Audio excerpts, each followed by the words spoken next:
ठीक है, ध्यान से समझना।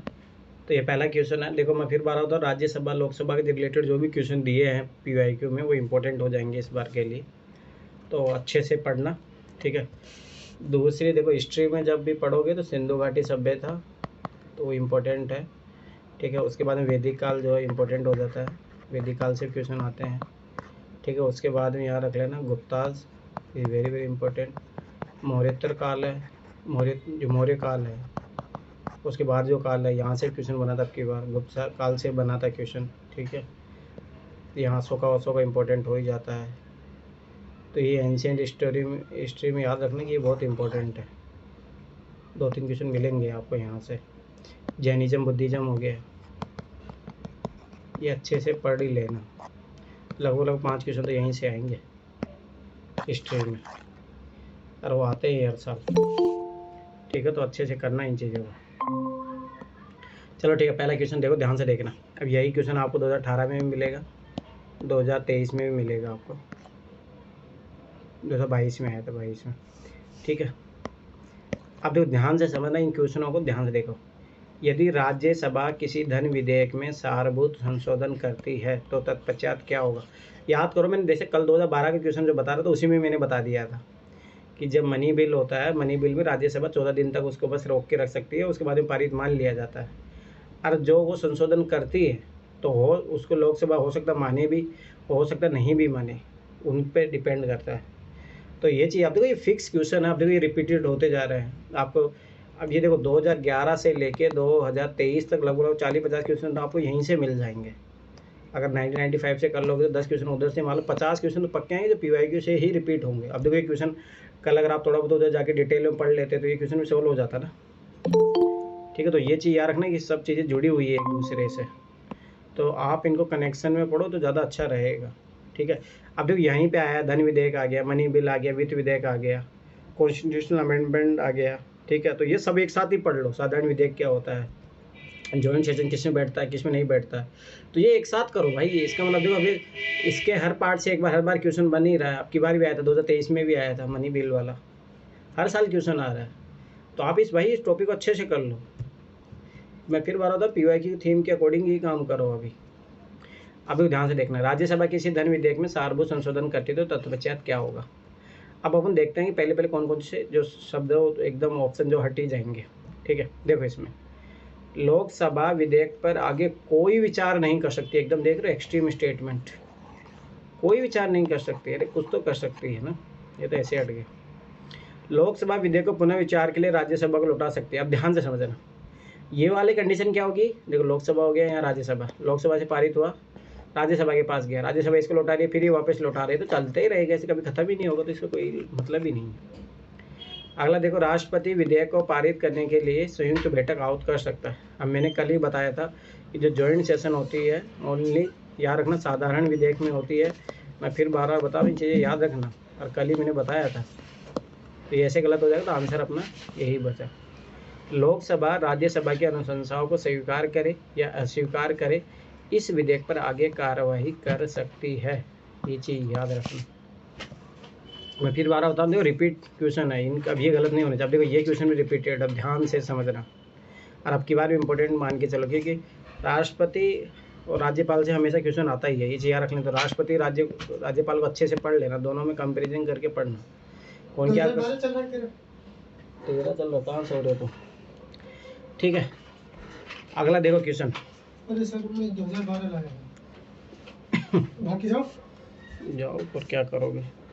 आगे देखो, भारत में एक ही व्यक्ति को एक ही समय में, अब देखो कौन सा स्टेटमेंट सही खोजना, अपने ध्यान से पढ़ना। भारत में एक ही व्यक्ति को एक ही समय में 2 या अधिक राज्यों में राज्यपाल नियुक्त नहीं किया जा सकता, याद रखना। अब देखो ये नोट लगा रहा तो गलत बना रहा है, अब देखो ध्यान से समझना। आराम से 2 राज्यों को बनाया जाता है और खूब बार बनता है। ठीक है, तो ये गलत है, तो ये चीज़ याद रखना।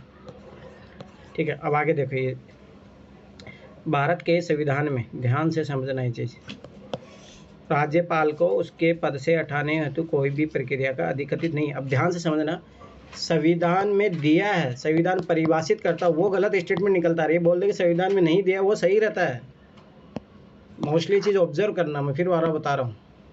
तो इसमें भारत के संविधान में राज्यपाल को उसके पद से हटाने से कोई भी प्रक्रिया का अधिकृत नहीं है। ये बात सही है, क्योंकि उसको राष्ट्रपति की पश्चात पर्यंत रहता है, राष्ट्रपति कभी भी हटा सकता है उसको। ठीक है, तो ये चीज़ याद रखना। ठीक है, और मैं फिर बार बता रहा हूँ कि ये चीज़ समझना, संविधान में परिभाषित करता है वो गलत निकलता है, संविधान में नहीं दिया है, संविधान परिभाषित नहीं करता वो सही होने के चांसेस निकलते हैं। दोनों लॉजिक समझना यूपीएससी के जो फंसाती है उस आर्गूमेंट में। ठीक है, अब देखो ये 2 स्टेटमेंट क्यों गलत हुए, ध्यान से समझना। विधायी व्यवस्था वाले संघ राज्य क्षेत्र में, जैसे मान लो दिल्ली का है, जहाँ पे मान लो लेजिस्लेटिव असेंबली होती है, विधानसभा होती है, तो दिल्ली में है। तो देखते हैं, संघ राज्य क्षेत्र में मुख्यमंत्री की नियुक्ति उपराज्यपाल द्वारा बहुमत समर्थन के आधार पर की जाती है। पहली बात, यहाँ पे उपराज्यपाल की भूमिका होती नहीं है। यहाँ पे जो है दिल्ली का सीएम चुनने के लिए राष्ट्रपति की भूमिका होती है, ये चीज़ याद रखना।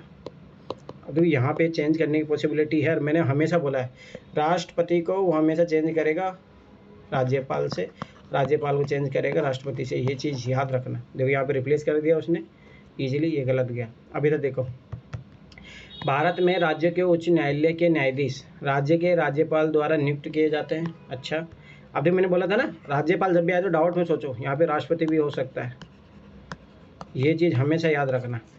राज्यपाल नियुक्त किया जाता है ठीक वैसे ही जैसे उच्चतम न्यायालय के न्यायाधीश राष्ट्रपति द्वारा नियुक्त किए जाते हैं। तो बस ठीक वैसे ही बोल रहा, तो इसका मतलब है कि यहाँ पे भी सेम प्रोसेस होगा, यहाँ पे सेम प्रोसेस। जब यहाँ पे राज्यपाल बोले हैं राष्ट्रपति, गलत बात हो गई ना, यहाँ पे भी राष्ट्रपति ही आएगा, तो ये भी स्टेटमेंट गलत हो गया। आर्टिकल 217 याद रखना, आर्टिकल 217 के तहत होता है। मैं फिर बार बता रहा हूँ, अब ये जो स्टेटमेंट है, एक एक स्टेटमेंट काम कर लो 2011 से लेकर 23 तक, बहुत सारे क्वेश्चन बन जाएंगे आपके, ये चीज़ याद रखना। ठीक है, अब देखो इधर भौगोलिक लक्षण दिया है प्रदेश। ये 7वीं संविधान संशोधन के तहत हुआ था, ये लगता है। कौन सा, क्या हुआ था? एक से अधिक राज्यों में राज्यपाल हो सकते हैं, एक ही राज्यपाल। हाँ, पहले नहीं था ऐसा, बाद में बनाया गया था, कॉन्स्टिट्यूशनल अमेंडमेंट के बाद ही आया था। ठीक है, अभी तो देखो ध्यान से देखना। अब देखो, नाम से भी आप इन चीज़ों को ना डिकोड कर सकते हो, एक नाम सोचा करो, आराम से होता है, ये चीज़ याद रखना। ठीक है, अब जैसे मैं इसका बता रहा हूँ, ध्यान से देखना, गुयाना ना, एक अगर आपको थोड़ा बहुत भी आइडिया होगा, एक फ्रेंच गुयाना से इस तरह जहाँ से रॉकेट लॉन्चिंग होता है। मैं फिर बार बता रहा हूँ, ये टर्मिनोलॉजी याद रखा करो। भाषा जैसे इंडिया की क्वेश्चन आए चाहे वर्ल्ड के आए, तो लैंग्वेज को हमेशा ध्यान में रखा करो माइंड में, कौन से देश में कौन सी भाषा बोली जाती है। तो देखो, फ्रेंच गुयाना एक क्षेत्र है, ध्यान समझना। तो फ्रेंच गुयाना है दक्षिण अमेरिका में, ना कि दक्षिण पश्चिम अफ्रीका में, तो ये चीज़ याद रखना। तो ये गुयाना उच्च भूमि कहाँ पे होगी, स्वाभाविक सी बात है, साउथ अमेरिका। ठीक है, याद रखना ये चीज़। ठीक है, अब देखो, ये जो पेटागोनिया, अगर मरुस्थल, अगर आपको थोड़ा बहुत भी आइडिया होगा, पेटागोनिया मरुस्थल याद रखना कि दक्षिण अमेरिका में ही है, तो ये भी इधर है। अरे ओकांगो द्रोणी है ना, ओकांगो द्रोणी याद रखना, बोत्सवाना में है।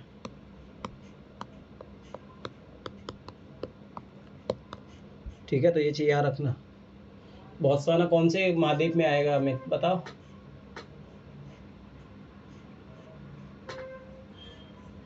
बोत्सवाना उत्तरी अमेरिका सर। दूंगा एक लपड़ अभी, अफ्रीका में आएगा, अफ्रीका महाद्वीप में आएगा, जाके देखो, साउथ अफ्रीका के ऊपर ही है, एकदम जस्ट साउथ अफ्रीका के ऊपर है बोत्सवाना। यही चल रहा है तुम्हारा तैयारी, इतना ज़्यादा कॉमन सेंस रखो। नॉर्थ अमेरिका में तो ऐसे दो कंट्री सारा है, कनाडा है और वो है मैक्सिको, एक सौ रहता है बस, और क्या है वहाँ पे, यही नहीं। मैपिंग वाले सर अभी मैंने नहीं किए हैं सर, ठीक से सर, एक दो बार मैपिंग वाले किया मैंने। कद करोगे फिर? अब देखो, ये 2 गलत गए, अब ध्यान से देखना। एबेसिनी पठार, अब याद रखना, एबेसिनी पठार इथियोपिया में है, और इथियोपिया भी याद रखना कि अफ्रीका महाद्वीप का ही पार्ट है इथियोपिया, ये भी अफ्रीका महाद्वीप का ही है। ठीक है, याद रखना ये चीज़। ठीक है, तो बचा कौन, एटलस पर्वत, तो उत्तर पश्चिमी अफ्रीका में है, और ये एकदम पूरा इधर ऐसे कोने में पाया जाता है। ठीक है, याद रखना ये चीज़, तो इसमें सही यही है।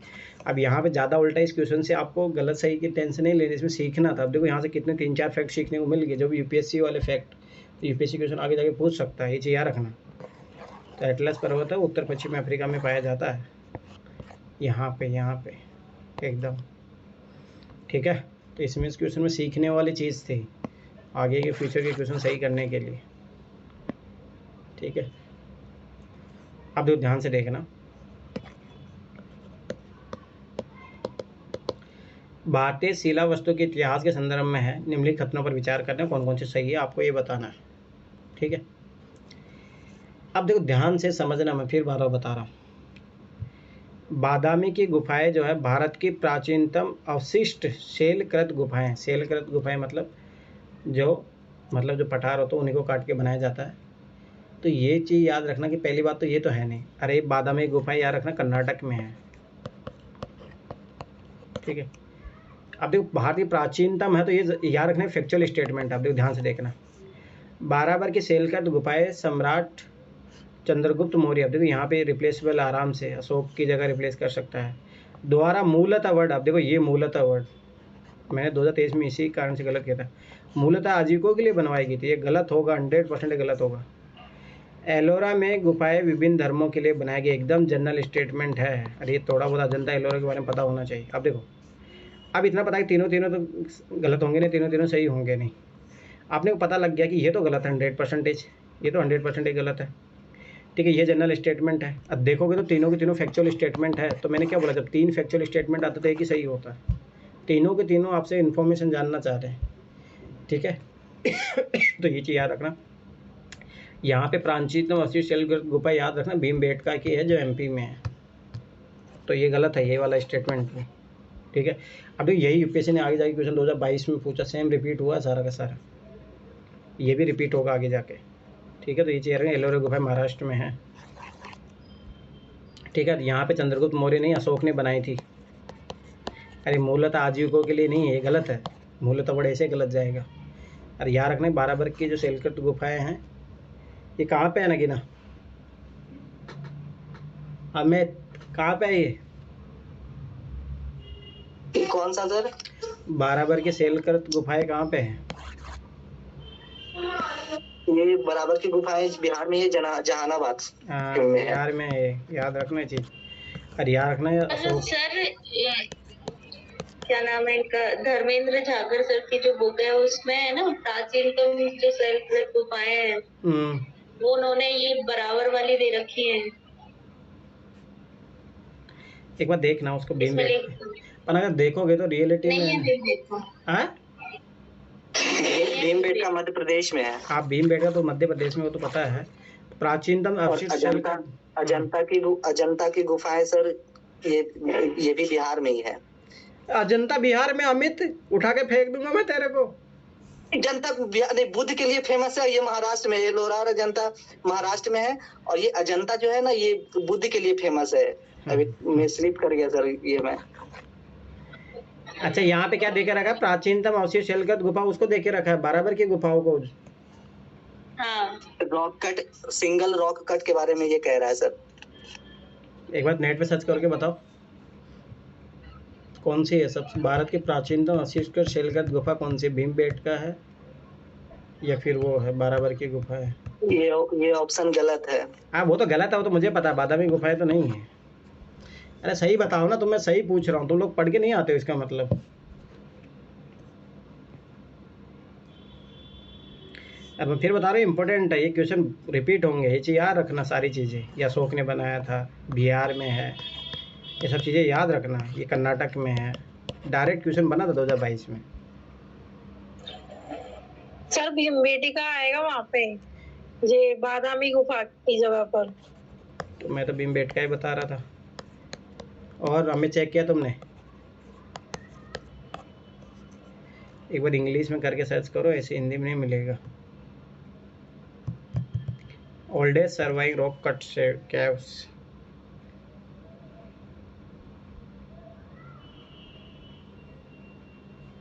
अरे पता होना चाहिए सर यही है। नेट पे सर्च किया? हाँ सर, और आपने पहले ना वो वाली कोचिंग में भी बताया था, परीक्षा आइडिया पे, मुझे याद है। अरे फिर भी एक बार चेक कर लो, उसमें कोई दिक्कत नहीं है।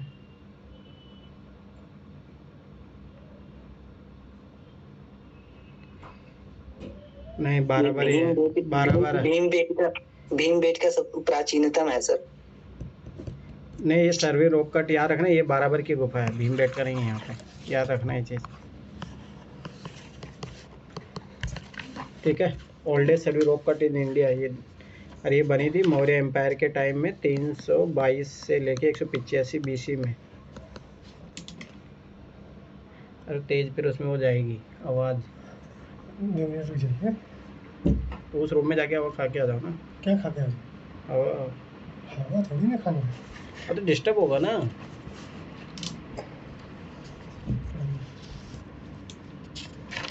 प्राथमिकता तो पढ़ना है ना सर। मतलब सामने वाले को डिस्टर्बेंस हो जाए। नहीं, मैं पढ़ूंगा, ये बात समझिए, चाहे पंखा बंद करा के पढ़ाएंगे। हाँ तो वो चलेगा। चलो ठीक है, तो देखो अब वहाँ पे बराबर की गुफा है, वो दया याद रखना, 80 का शेरगढ़ गुफा है, ठीक है। क्वेश्चन था 5वां, चौथा। बहुत बढ़िया। चलो ठीक है, ये तो देखो अब देखो ये टेक्नोलॉजी है, ध्यान से समझना ये चीज़। पुनः योगेश DNA प्रौद्योगिकी है, आनुवांशिक इंजीनियरिंग जीनों को स्थानांतरित होने देता है, ठीक है। अब ध्यान से, मैंने कितनी बार बोला, जब इस टाइप में 3 जनरल स्टेटमेंट दिए हैं तो मोस्टली तीनों के तीनों सही होते हैं, ये चीज़ याद रख लेना। जब कोई एक्सट्रीम स्टेटमेंट नहीं दिया है, डायरेक्ट तीनों के तीनों सही हो गए। और ऐसे भी टेक्नोलॉजी का एप्लीकेशन है, पॉजिटिव को पॉजिटिव, ऐसे भी सारी तरीके से वही आएगा। अब देखिए फिर भी देखते हैं अपन। पुनः योगेश DNA प्रौद्योगिकी आनुवांशिक इंजीनियरिंग जीनों को स्थानांतरित होने देता है, ठीक है। पौधों की विभिन्न जातियों में, ठीक है, जंतुओं से पौधों में, सूक्ष्मतर जीवों से उच्चतर जीवों में, कुछ भी एकदम एक्सट्रीम स्टेटमेंट नहीं दिया है। अरे दूसरी बात याद रखना कि एप्लीकेशन वाला है, टेक्नोलॉजी का है, फ्यूचरिस्टिक टेक्नोलॉजी है, तो याद रखना कि ऑल ऑप्शन होंगे। जब एक्सट्रीम वर्ड नहीं दिया हो तब याद रखना ये चीज़, ऐसा नहीं। अरे मैं फिर बार बता रहा हूँ, ये क्वेश्चन याद रखना, यही क्वेश्चन आगे जाके रिपीट होगा 2021 में, यही सेम क्वेश्चन, ठीक है। तो ये चीज़ याद रखना। अब देखो यहाँ पे देखते हैं, ये देखो, भारत की यात्रा करने वाली चीनी यात्री युआन च्वांग हेनसांग ने, ठीक है, तो हेनसांग याद रखना कि हर्षवर्धन के काल में आया था, हर्ष काल के, ठीक है। जैसे मैं इसको याद है, इससे रखता हूँ। ने तत्कालीन भारत की सामान्य दशाओं, ध्यान समझ, सामान्य दशाओं का वर्णन किया और संस्कृति का वर्णन किया है। इस संदर्भ में कौन से कथन सही है, ठीक है। अब देखो ध्यान से देखना, एक्सट्रीम वर्ड पकड़ो, कट जाता है। सड़क और नदी मार्ग लूटमार से पूरी तरह सुरक्षित। सबसे बड़ी बात है, इसी का खुद का सामान चोरी हुआ था। अरे इसको बलि देने वाले थे, हिंसान को ना, जा रहा था तक्षशिला पेशावर के पास है, वहाँ जा रहा था, इसको ना कुछ लुटेरे पकड़ लिए थे, बलि देने वाले थे। ये भाग निकला था, इसका लूट लिए थे बेचारे को, ठीक है। तो ये याद रखना है, ऐसे भी एक्सट्रीम वर्ड है। कम्प्लीटली देखो, कम्प्लीटली तो ऐसा ही नहीं होता है, आप खुद ही सोचो। हाँ, वो कभी नहीं होगा तो कोई सब शासन। अमेरिका में चले जाओ भाई, इतना डेवलप कंट्री है, अमेरिका में चोरी होती है, क्यों नहीं होता? इंडिया में कौन सी बड़ी बात है वहाँ पे चोरी होना, ठीक है। तो ये चीज़ याद रखना, बहुत एक्सट्रीम वर्ड है तो ऐसे कटेगा। अब आगे देखो, जहाँ तक अपराधों के लिए दंड का प्रश्न है, अग्नि, जल व विष द्वारा सत्य परीक्षा किया जाना ही किसी भी व्यक्ति की निर्दोषता अथवा दोष के निर्णय के साधन थे। एकदम सही बात है, ये चीज़ याद रखना। और विष द्वारा जो है, जो चतुर्वर्ण में थे उनका लिया जाता था, शूद्रों का लिया जाता था। जल से लिया जाता था ब्राह्मणों का, अग्नि से क्षत्रियों का। तो वैश्य के लिए, वैश्यों के लिए, वैश्यों के लिए नहीं, इन्हीं तीनों पता है, चारों के लिए होता है। अग्नि था, जल था, विष था, ठीक है। तो ये चीज़ रखना। ऐसे देखो जनरल स्टेटमेंट दिया है, कोई ऐसा दिया नहीं, बस स्वाभाविक सी बात है। अरे वो तो एक व्यक्ति को भी मिलता होगा तो स्वाभाविक सी बात है, सबको पॉसिबिलिटी होता है। अरे देखो यहीं पे लगा दिया, जहाँ तक खुद ही पॉसिबल स्टेटमेंट बना दिया तो पॉसिबल स्टेटमेंट सही होंगे, ये चीज़ याद रखना। अब आगे देखो, व्यापारियों को नौगाटो नार्को पर शुल्क देना पड़ता था, एकदम जनरल स्टेटमेंट है, स्वाभाविक सी बात, आज भी लगता है, पहले भी लगता था, ये चीज़ याद रखना। अब देख रहे हो साइंस टेक्नोलॉजी वाले क्वेश्चन आ रहे हैं, उसमें 3 आ रहे हैं, मोस्टली नहीं 3 में 2 ही सही हो रहे हैं। ये चीज़ ऑब्जर्वेशन याद ही रखना आगे। अब आगे देखो, उपित में कौन से भारत में प्राकृतिक रूप से पाए जाते हैं? याद रखना, सारे के सारे तो कभी नहीं पाए जाएंगे प्राकृतिक रूप से, ठीक है। दूसरी बात एक चीज़ याद रखना, जिनका नाम इंग्लिश में होता है तो मोस्टली वो, मतलब ये कि एकदम कुछ इसमें 2-3 टेक्नोलॉजी समझ लेना। एक तो होता है जो इंग्लिश में नाम दिया रहता है, ठीक है, तो वो पक्षी का नाम होता है,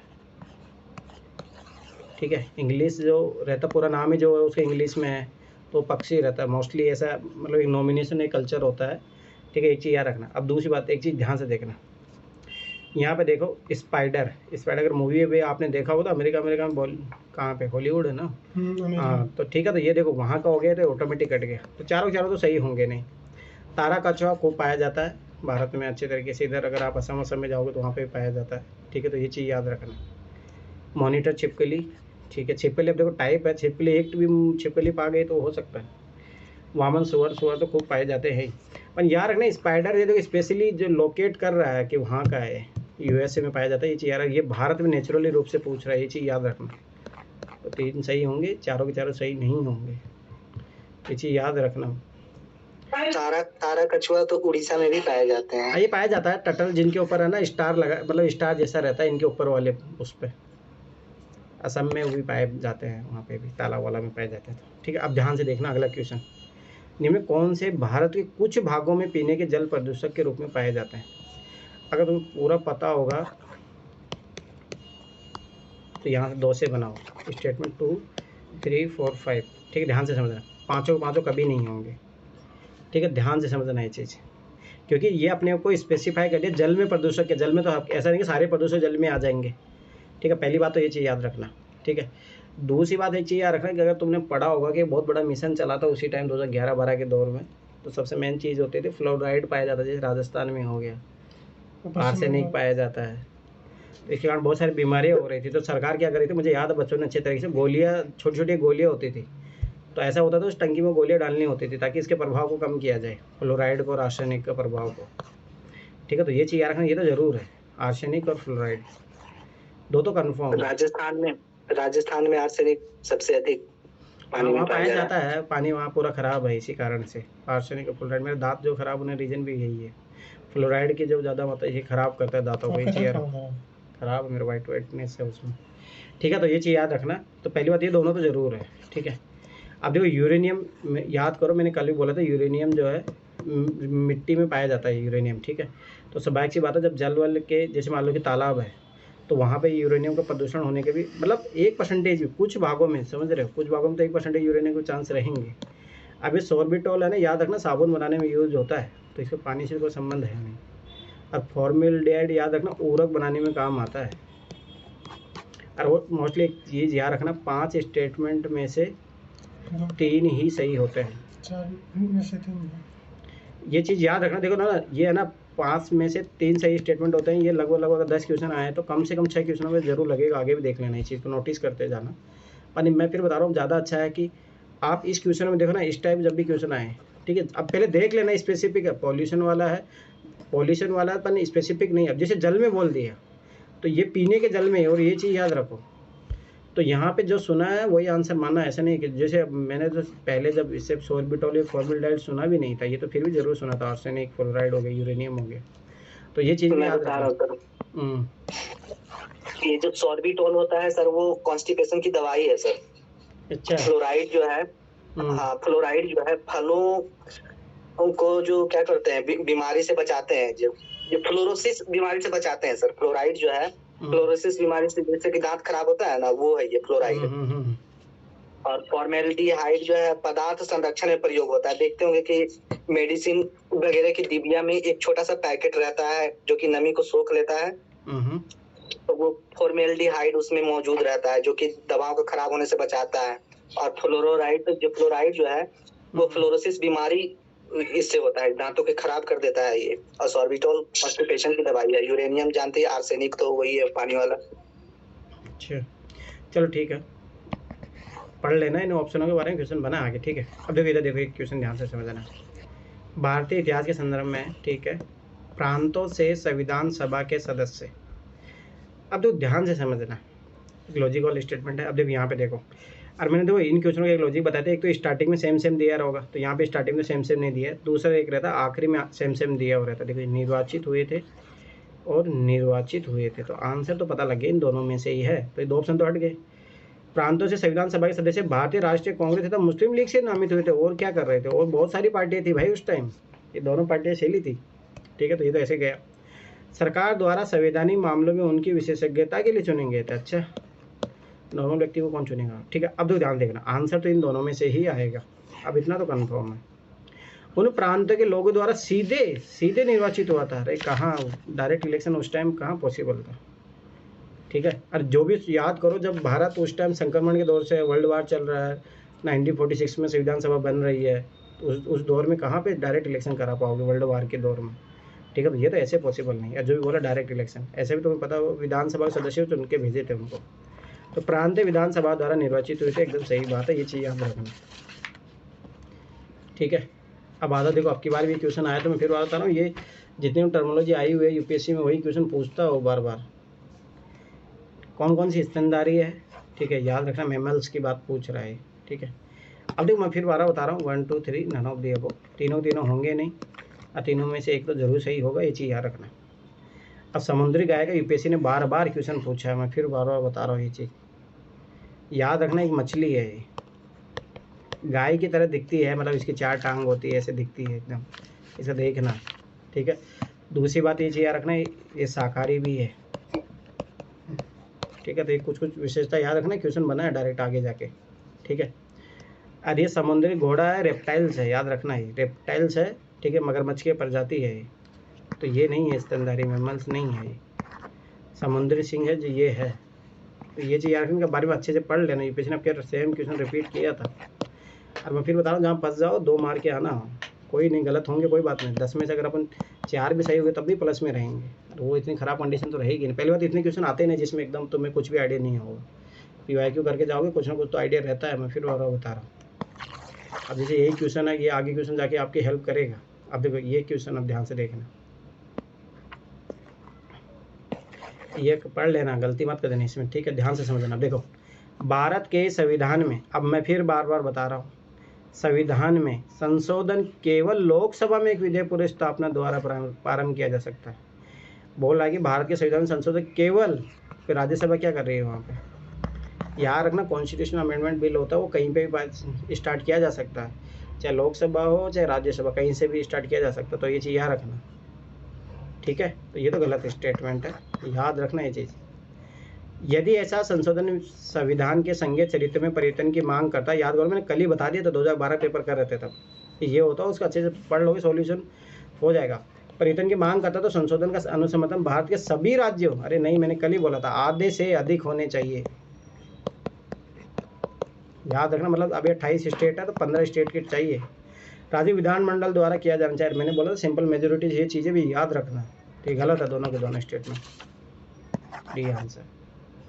मैं फिर बार बार बता रहा हूँ, ये चीज़ें याद रखना। अब यही चीज़ें आगे जाके बार बार रिपीट हुई है। अब देखो यही क्वेश्चन 2022 में आया, इसलिए बार बार बता रहा हूँ कि क्वेश्चन रिपीट हो रहे हैं, ये चीज़ समझो। 1 2 3 4, ठीक है, इधर ही कर लेते छोड़ो। अब देखो भारत का मानवादी है, ठीक है, लोकसभा की कार्यवाही में भाग ले सकता है, एकदम नॉर्मल है। ये बता, मानवादी कॉन्स्टिट्यूशनल पद है या नहीं है? नहीं, गैर संवैधानिक पद है। कैसे?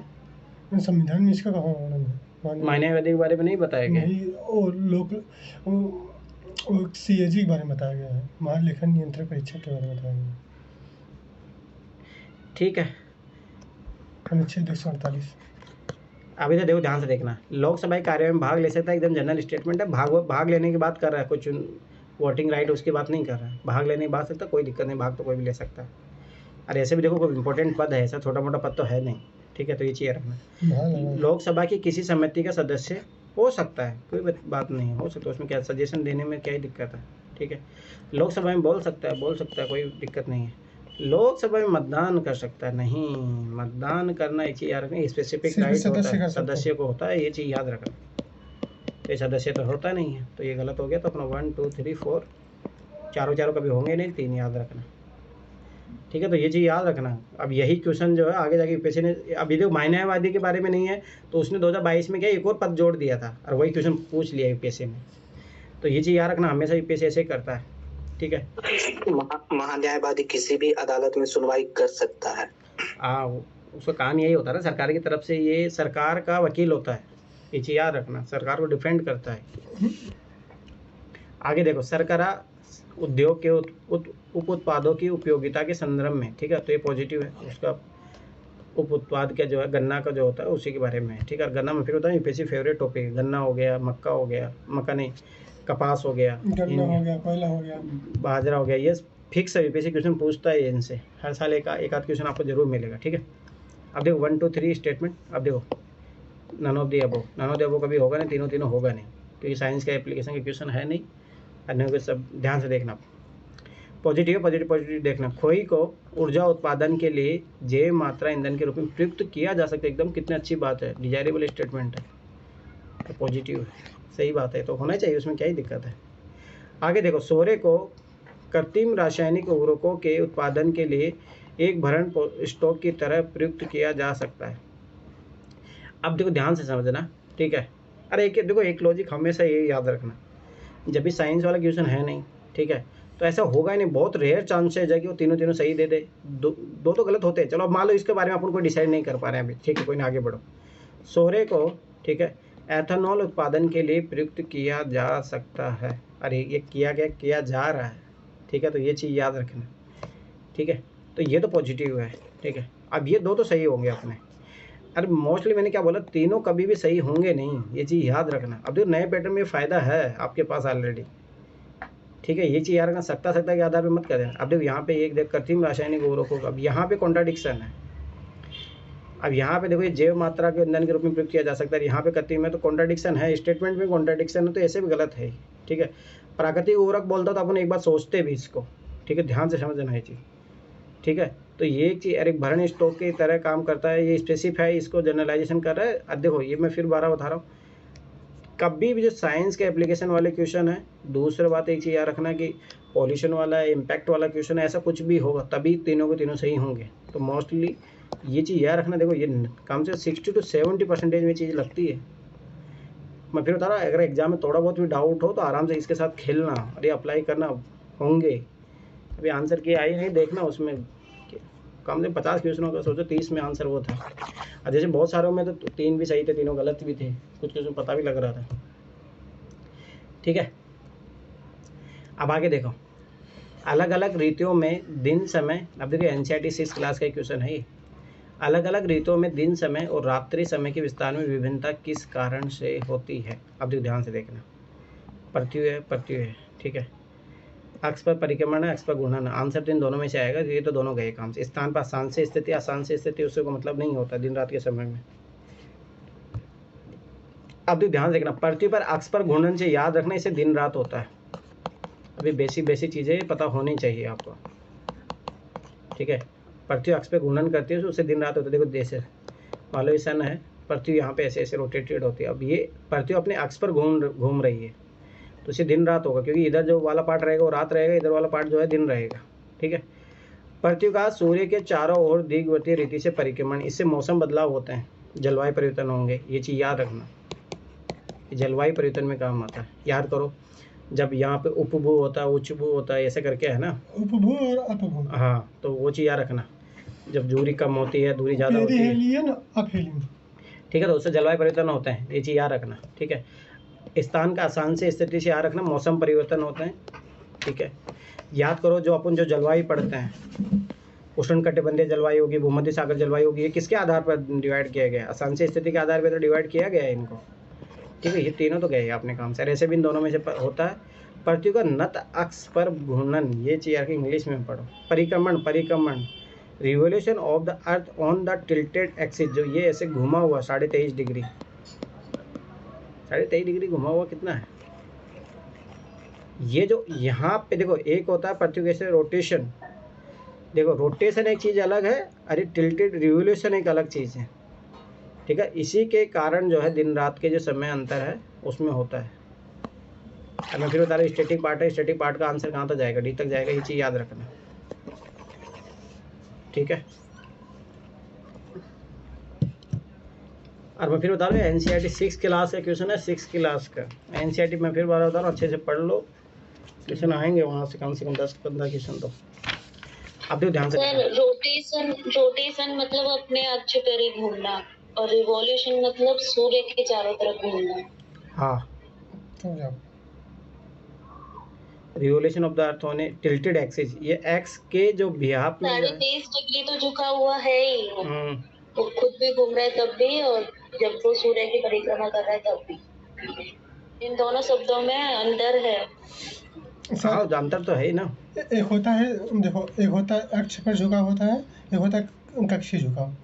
पहले आप बात समझिए, ये 23.5 डिग्री होता है, 23.5 डिग्री होता है, ये 66.5 डिग्री होता है।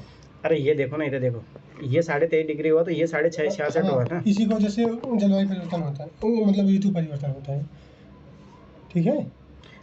तो ये क्या है, ये revolution of the earth on a tilted axis. ऋतु परिवर्तन तब होगा ना जब सूर्य से दूरी बढ़ेगी और सूर्य के पास में जाएंगे और सूर्य से दूर होंगे। पास और दूर से नहीं होता है, दिन रात का कॉन्सेप्ट है जब आएगा जब अपने अक्ष पर ही घूमेगा। अरे पृथ्वी के अपने अक्ष पे घूमने से याद रखना दिन रात होता है इससे।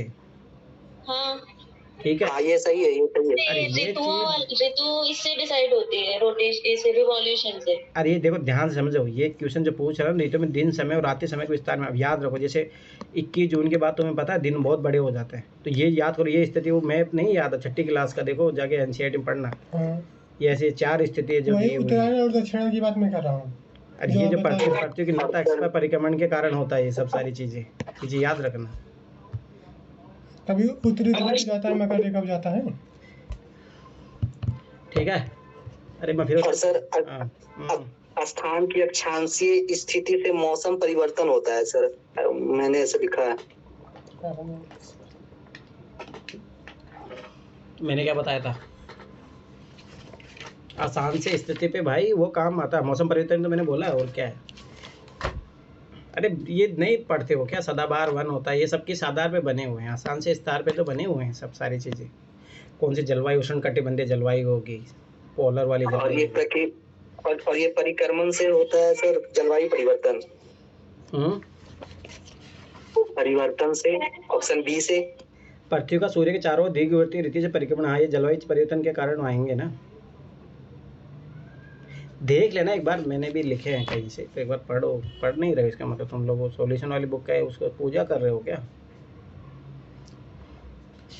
चलो अभी तो देखो, ध्यान से देखना, नर्मदा नदी जो है पश्चिम की ओर बहती है, याद रखना रिफ्ट वैली के कारण है, जबकि अधिकांश अन्य प्रायद्वीपीय बड़ी नदियाँ पूर्व की ओर बहती है, ऐसा क्यों है। तो बस इसका एक ही आंसर है, स्पेसिफिक रीजन पूछ रहा है, तो याद रखना स्पेसिफिक डिमांड हो गई क्वेश्चन की, ना तो तीनों के तीनों सही होंगे, ना ना तो एक तो जरूर सही होगा। अब देखो, यह एक रेखीय विभ्रंश घाटी में बहती है, हाँ ये याद करो, ये सतपुड़ा और विंध्य के बीच में बहती है ये, और वहाँ पे रिफ्ट घाटियाँ बनी हुई है, तो इसका ढलान जो है इधर है, पश्चिम में है, इसीलिए ये बहती है उधर, यही इसका एकमात्र रीजन है, ठीक है। अब ये रीजन नहीं है कि विंध्य और सतपुड़ा के बीच में बहती है, फैक्ट है। अब इसको लॉजिकली तुम इसको कनेक्ट मत कर लेना, ये बोला कि बहाव क्यों है, मतलब कारण पूछ रहा हूँ। हाँ ये चीज़ याद रखना, इसको मत मान लेना आंसर। भूमि का जो ढलान है मध्य भारत से नहीं, याद रखना भूमि का ढलान तो रियलिटी में इधर है, पूर्व की ओर है, ये चीज़ याद रखना, ठीक है। दूसरी बात याद रखना, नर्मदा नदी कहाँ से निकलती है, अमरकंटक पठार से निकलती है, अनूपपुर जिला है एमपी में, वहाँ से। और याद रखना गल्फ ऑफ खंबात में गिरती है ये, गुजरात के भरूच शहर में, ठीक है। पता होना चाहिए कि यूपीएससी ने डायरेक्ट क्वेश्चन पूछा था। अब देखो यही क्वेश्चन 2021 में आया था, ये 23 का भी है, यही ऑप्शन 23 में बनाया था। 23 में कहाँ दिख गया रे, पढ़ो क्वेश्चन पता चल गया। वो अलग क्वेश्चन था, ये उसका डिस्ट्रीब्यूशन पूछ रहा है, वाटर वाला। तो यही क्रम दे दिया था, पृथ्वी ग्रह पर अधिकांश आलमर जल है, बर्फ छत्रक है और हिमनद के रूप में है, शेष आलमर जल का सबसे अधिक भाग पाया जाता है। यही क्रम जो है ना लगाने के लिए दे दिया था। अरे दादा 2021 में आया था वो, 2023 में भी आया है। ठीक है, देखते हैं, बताओ ये रहा पेपर। नर्मदा निकलती है मैकाल पर्वत से, अमरकंटक के मैकाल पर्वत से निकलती है। अच्छा ठीक है, ध्यान से देखो बेटा, पृथ्वी ग्रह पर अधिकांश जो एलवण जल है, एलवण जल मतलब पीने योग्य जल, ठीक है, बर्फ छत्र के रूप में पाया जाता है, ठीक है, हिमनद के रूप में रहता है, और शेष एलवण जल का सबसे अधिक भाग कहाँ पे पाया जाता है, अपने को ये पूछ रहा है, ठीक है। अब देखो ना, यही अगर थोड़ा सा पता होता, देखो सबसे ज़्यादा कहाँ पे बर्फ छत्र के रूप में और हिमनद के रूप में मिलता है, ठीक है। दूसरा भाग यही, और यूपीएससी ने डायरेक्ट 2021 में यही सेम 2 स्टेटमेंट बना के क्वेश्चन दिया था इसी क्वेश्चन का, ठीक है। अब देखो ध्यान से देखना, वायुमंडल में आर्द्रता और बादलों के रूप में पाया जाता है, अच्छा। अलवण जल झीलों नदियों में पाया जाता है, भूमिगत जल के रूप में सोचो कितने सालों से अपन निकाले आ रहे हैं। अब देखो मैंने क्या बोला, 2 स्टेटमेंट सेम है, मतलब आर्द्रता के रूप में तो ऐसे गलत है। अब सोचो ना, भूमि जल को अपन कितने हज़ारों सालों से निकालते आ रहे हैं, अभी भी निकालते जा रहे हैं, तो सब भाई ज़्यादा यहाँ पे है ना। और यही चीज़ पता होती है ना, यही चीज़ इतना सा पता होता आपको, वो 2021 वाला क्वेश्चन सही हो रहा था, मेरा सही हुआ था डायरेक्ट इसी क्वेश्चन के बिहाफ में। और मैंने इसको कुछ बनाया भी था कहीं पे, इस साइड मैंने आगे वाले 2021 वाले पेपर में बनाया है, तो मैं बता दूंगा वहाँ पे डिस्ट्रीब्यूशन कितना क्या है, कितना परसेंटेज पाया जाता है। ठीक है, तो ये चीज़ याद रखना। डायरेक्ट ये क्वेश्चन रिपीट हुआ, मैं फिर बता रहा हूँ, ये चीज़ याद रखना, क्वेश्चन रिपीट होंगे, चाहे कुछ भी होंगे ही, क्वेश्चन है फिक्स है, एक एक अच्छे से काम कर लेना इनके। अब यही क्वेश्चन देखो यूपीएससी 2017 में आया, ठीक है, अब ध्यान से देखना इधर, 1 2 3 नन ऑफ द अबव। अब याद करो, अपन ने देखो इसका क्या ट्रिक निकाला था मिलान वाले का, 4 मिलान वाले आते हैं तो 4 में से मोस्टली 2 ही सही होते हैं। ठीक है, याद है वो चीज़ें जो अपने ऑब्जर्व किया था, कभी भी तीनों के तीनों सही होंगे नहीं, बहुत रेयर चांसेस होते हैं तीनों गलत होंगे नहीं। अब देखो ध्यान से समझना, नाम दफ़ा जो राष्ट्रीय उद्यान है याद रखना, ये अरुणाचल प्रदेश में लिख लो, ये अरुणाचल प्रदेश में, ठीक है। अरे जो डफला पहाड़ियाँ है याद रखना कि अरुणाचल प्रदेश और असम की बॉर्डर पे है, ठीक है, उनकी बॉर्डर पे है ये, ठीक है, तो ये गलत हो जाएगा। ठीक है, लोकटक झील, यूपीएससी ने यही क्वेश्चन 2-3 बार रिपीट किया, लोकटक झील याद रखना मणिपुर में है, ठीक है। और ये जो बरेल जो क्षेत्र है याद रखना ये असम में। 2021 का था क्या? बता दो 2023 में है, ठीक है। तो ये चीज़ याद रखना, मैं फिर बार होता है ना, ये देखो ये क्वेश्चन सीखने वाले हैं और आगे रिपीट भी हुए हैं। और नौकरी जो जी मंडल लीजिए वो गारो पहाड़ियों में है, और गारो खासी जयंती है, आपको पता ही होगा, मेघालय में है,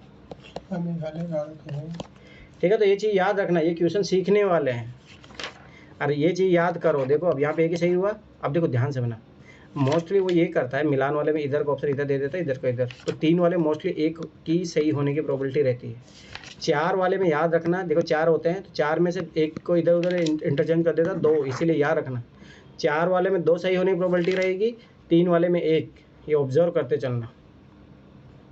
डांसिंग हिरन, हाँ वो यहीं पे पाया जाता है लोकटक झील में, यही क्वेश्चन पूछा था 2017 में, ठीक है। अब ध्यान से देखो ये क्वेश्चन, कौन से पृथ्वी की पृष्ठ पर गतिक परिवर्तन लाने के जिम्मेदार है। अभी तक क्वेश्चन की डिमांड क्या हो गई, वाइड हो गई, ऑटोमेटिक है भाई, कोई भी कारण हो सकता है, मैंने क्या बोला है हमेशा माइंड में आया करो, डायरेक्ट इनडायरेक्ट, डायरेक्ट इनडायरेक्ट, तो सारे के सारे ऑप्शन हो जाएंगे आंसर, ठीक है। विद्युत चुंबकीय विकिरण भी हो जाएगी, भूतापीय ऊर्जा भी हो जाएगी, गुरुत्व बल भी हो जाएगा, प्लेट संचलन भी हो जाएगा, पृथ्वी का घूर्णन भी हो जाएगा, पृथ्वी का परिक्रमण भी हो जाएगा।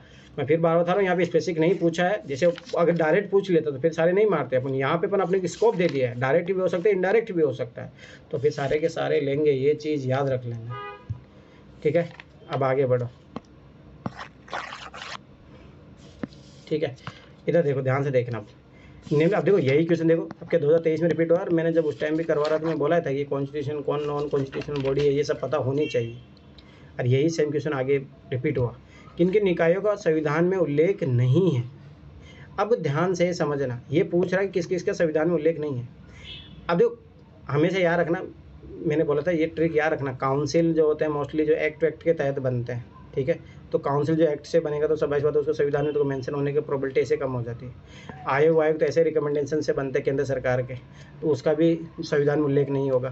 क्षेत्रीय परिषद है, ये भी काउंसिल है, तो काउंसिल एक्ट के तहत बनेगी, तो इसका मतलब तीनों के तीनों नहीं हैं, ये चीज़ याद रखना, संविधान में उल्लेख नहीं है, ये पूछ रहा अपने से, ठीक है, तो ये चीज़ याद रखना। यही क्वेश्चन 2023 में है और उधर भी आया था। अब देखो हिस्ट्री के क्वेश्चन ध्यान से समझना, बहुत लॉजिक रहता है इनमें, छिपा रहता है। सबसे पहला लॉजिक रहता है, आप यहाँ से पकड़ो, पहली बात तो बंगाल के बारे में बोल दिया, देखिए स्पेसिफिक एरिया बोल दिया। तिभागा किसान आंदोलन की क्या मांग थी। अब देखो किसी भी आंदोलन जो है, मांग जो है, कई तो उस क्षेत्र के सब संबंधी पड़ेगा, एक जो डिमांड होती है उसके आधार पर पड़ता है, जैसे चंपारण मान लो, अहमदाबाद खेड़ा मिल मान लो, ऐसे करके जो नाम पड़ता है तो कुछ ना कुछ होता है, जैसे खेड़ा मिल है तो मिल से रिलेटेड था वो, तो ये तिभागा किसान है, पहली बात किसान आंदोलन है। तिभागा मतलब भाई 1/3, अब कहाँ पे ऐसी बात कर रहा है, कहाँ किसान की बात कर रहा है, ध्यान से समझना। अब देखो ये तिभागा है, ये कृषि को समस्त ऋणों को रद्द करना, ये तो गलत गया है। ठीक है, ध्यान से समझते जाना आप। ठीक है, अब देखो आगे देखना। ठीक है, जमींदारी प्रथा का उन्मूलन तथा कृषि दासता का अंत। कृषि दासता का अंत तो आज भी नहीं हुआ। अरे मैं फिर बता रहा हूँ, ये देखो 30 भागा कुछ ऐसी मांग कर रहा है। भूमि का वास्तविक खेतिहर होने के नाते भू स्वामित्व कृषकों को प्रदान करना। अच्छा, जमींदारों की हिस्सेदारी को फसल के आधे भाग से कम करके 1/3 करना। एकदम सही भाग है, 30 भागा मतलब 1/3। एकदम सही बात है, डायरेक्ट आंसर। ठीक है, तो ये चीज़ याद रखना है, क्वेश्चनों में लॉजिक छिपा रहता है, ये पकड़ोगे गलत नहीं होंगे। अब आ जाओ इधर। संसद जो होती है, संसद पार्लियामेंट अंतर्राष्ट्रीय संधियों को भारत के किसी भाग अथवा संपूर्ण भारत में लागू करने के लिए कोई भी कानून बना सकती है। सभी राज्यों सहमति वो कभी नहीं बनेगी। ममता बनर्जी बैठ जाएगी धरने पे। ये हमेशा माइंड में रखा करो, स्वाभाविक सी बात है, वो कभी नहीं करने देगी। वो तीस्ता विवाद आज तक नहीं सुलझाने दी, और वो कभी नहीं, जब तक ममता है वहाँ पे नहीं होगा, वो देख लेना। तो ये चीज़ हमेशा याद रखो। ठीक है, अब देखो याद रखना कि अंतर्राष्ट्रीय संबंध जो है, IR जो पॉलिसी डायरेक्ट किसके तहत आती है, सेंटर के तहत आती है, तो वो राज्य से क्यों पूछेगी, बहुराज्य सहमति से, सम्मति नहीं, बिना किसी राज्य सहमति से। इतना सा भी तुम्हें पता होगा कि IR जो है सेंटर के तहत आता, तो सेंटर क्यों सुनेगा, ये चीज़ याद रखना भाई। ऐसे भी देखो, किसी भी कंट्री की जो है भाई, कोई राज्य सरकार को इसीलिए जानता है विदेशों में, केंद्र सरकार महत्वपूर्ण होती है। ठीक है, तो ये चीज़ याद रखना। आगे देखो, घास स्थलों में वृक्ष। ठीक, घास स्थल की बात कर रहा है, वृक्ष। अब यही क्वेश्चन सेम रिपीट हुआ था 2021 में। मैं फिर 12 होता हूँ, क्वेश्चन आएंगे। ठीक है, घास स्थलों में वृक्ष जो है पारिस्थितिक अनुक्रमण के अंश के रूप में किस कारण घासों को प्रतिस्थापित नहीं करते हैं।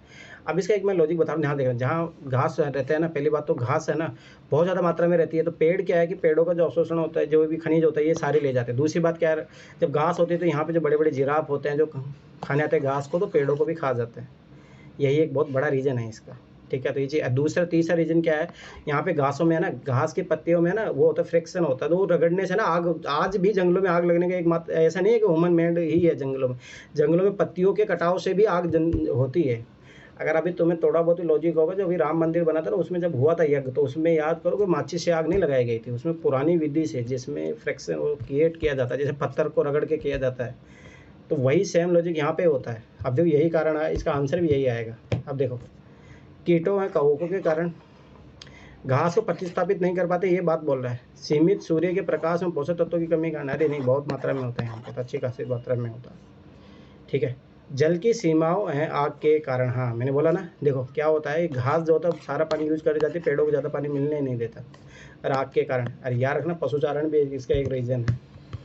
ठीक है, ये चीज़ याद रखना। अब दूसरी बात एक चीज़ याद रखना, घास स्थल मोस्टली वहाँ पे उगते हैं जहाँ पानी कम होता है। देखना ना, जैसे अपन ना कहीं रेगिस्तान में चले जाओ, कहीं पे जहाँ पानी नहीं होगा, तब भी घास उग जाती है वहाँ पे।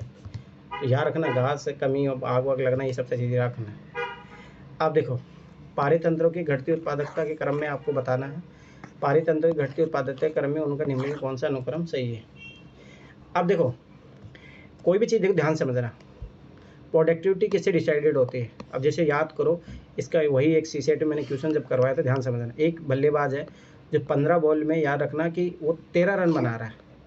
एक बल्लेबाज जो 100 बॉल में, याद रखना 50 रन बना रहा है, तो औसत किसकी ज़्यादा होगी, इसकी ज़्यादा होगी ना, ये चीज़ हमेशा याद रखना। तो वही सेम कॉन्सेप्ट यहाँ पे लगेगा, आप देखना ध्यान से। अब देखो, आप सोचोगे कि महासागर, उल्टा महासागर सोचो कितने बड़े होते हैं, और प्रोडक्टिव लेस मात्रा की होती है। हो सकता है क्वांटिटी में जो है ज़्यादा इसकी रहे, परंतु हमेशा परसेंटेज में देखा जाता है। मैंग्रोव छोटे से होते हैं पर बहुत ज़्यादा प्रोडक्टिव होते हैं। तो ये तो पता लग गया कि मैंग्रोव से पहले महासागर तो नहीं आएंगे। ठीक है, तो ये तो गया ऑप्शन अपने ऐसे। ठीक है, ये गया अपना ऑप्शन ऐसे। ठीक है, अभी देखो मैंग्रोव है, मैंग्रोव है। अब तो ध्यान देखना, झील है, छोटा सा एरिया है, प्रोडक्टिविटी ज़्यादा होगी कंपेरिजन तो महासागर के। ठीक है, तो ये चीज़ याद रखना, सी आंसर आएगा। ठीक है, थोड़ा बहुत मैं फिर बता रहा हूँ, सीसेट का नॉलेज बहुत ज़रूरी है जीएस क्वालिफाई करने में भी। तो प्रोडक्टिविटी डिसाइड होती है, ऐसा नहीं है भाई आपकी क्वांटिटी नहीं, क्वांटिटी अपॉन रेशियो, मतलब एरिया।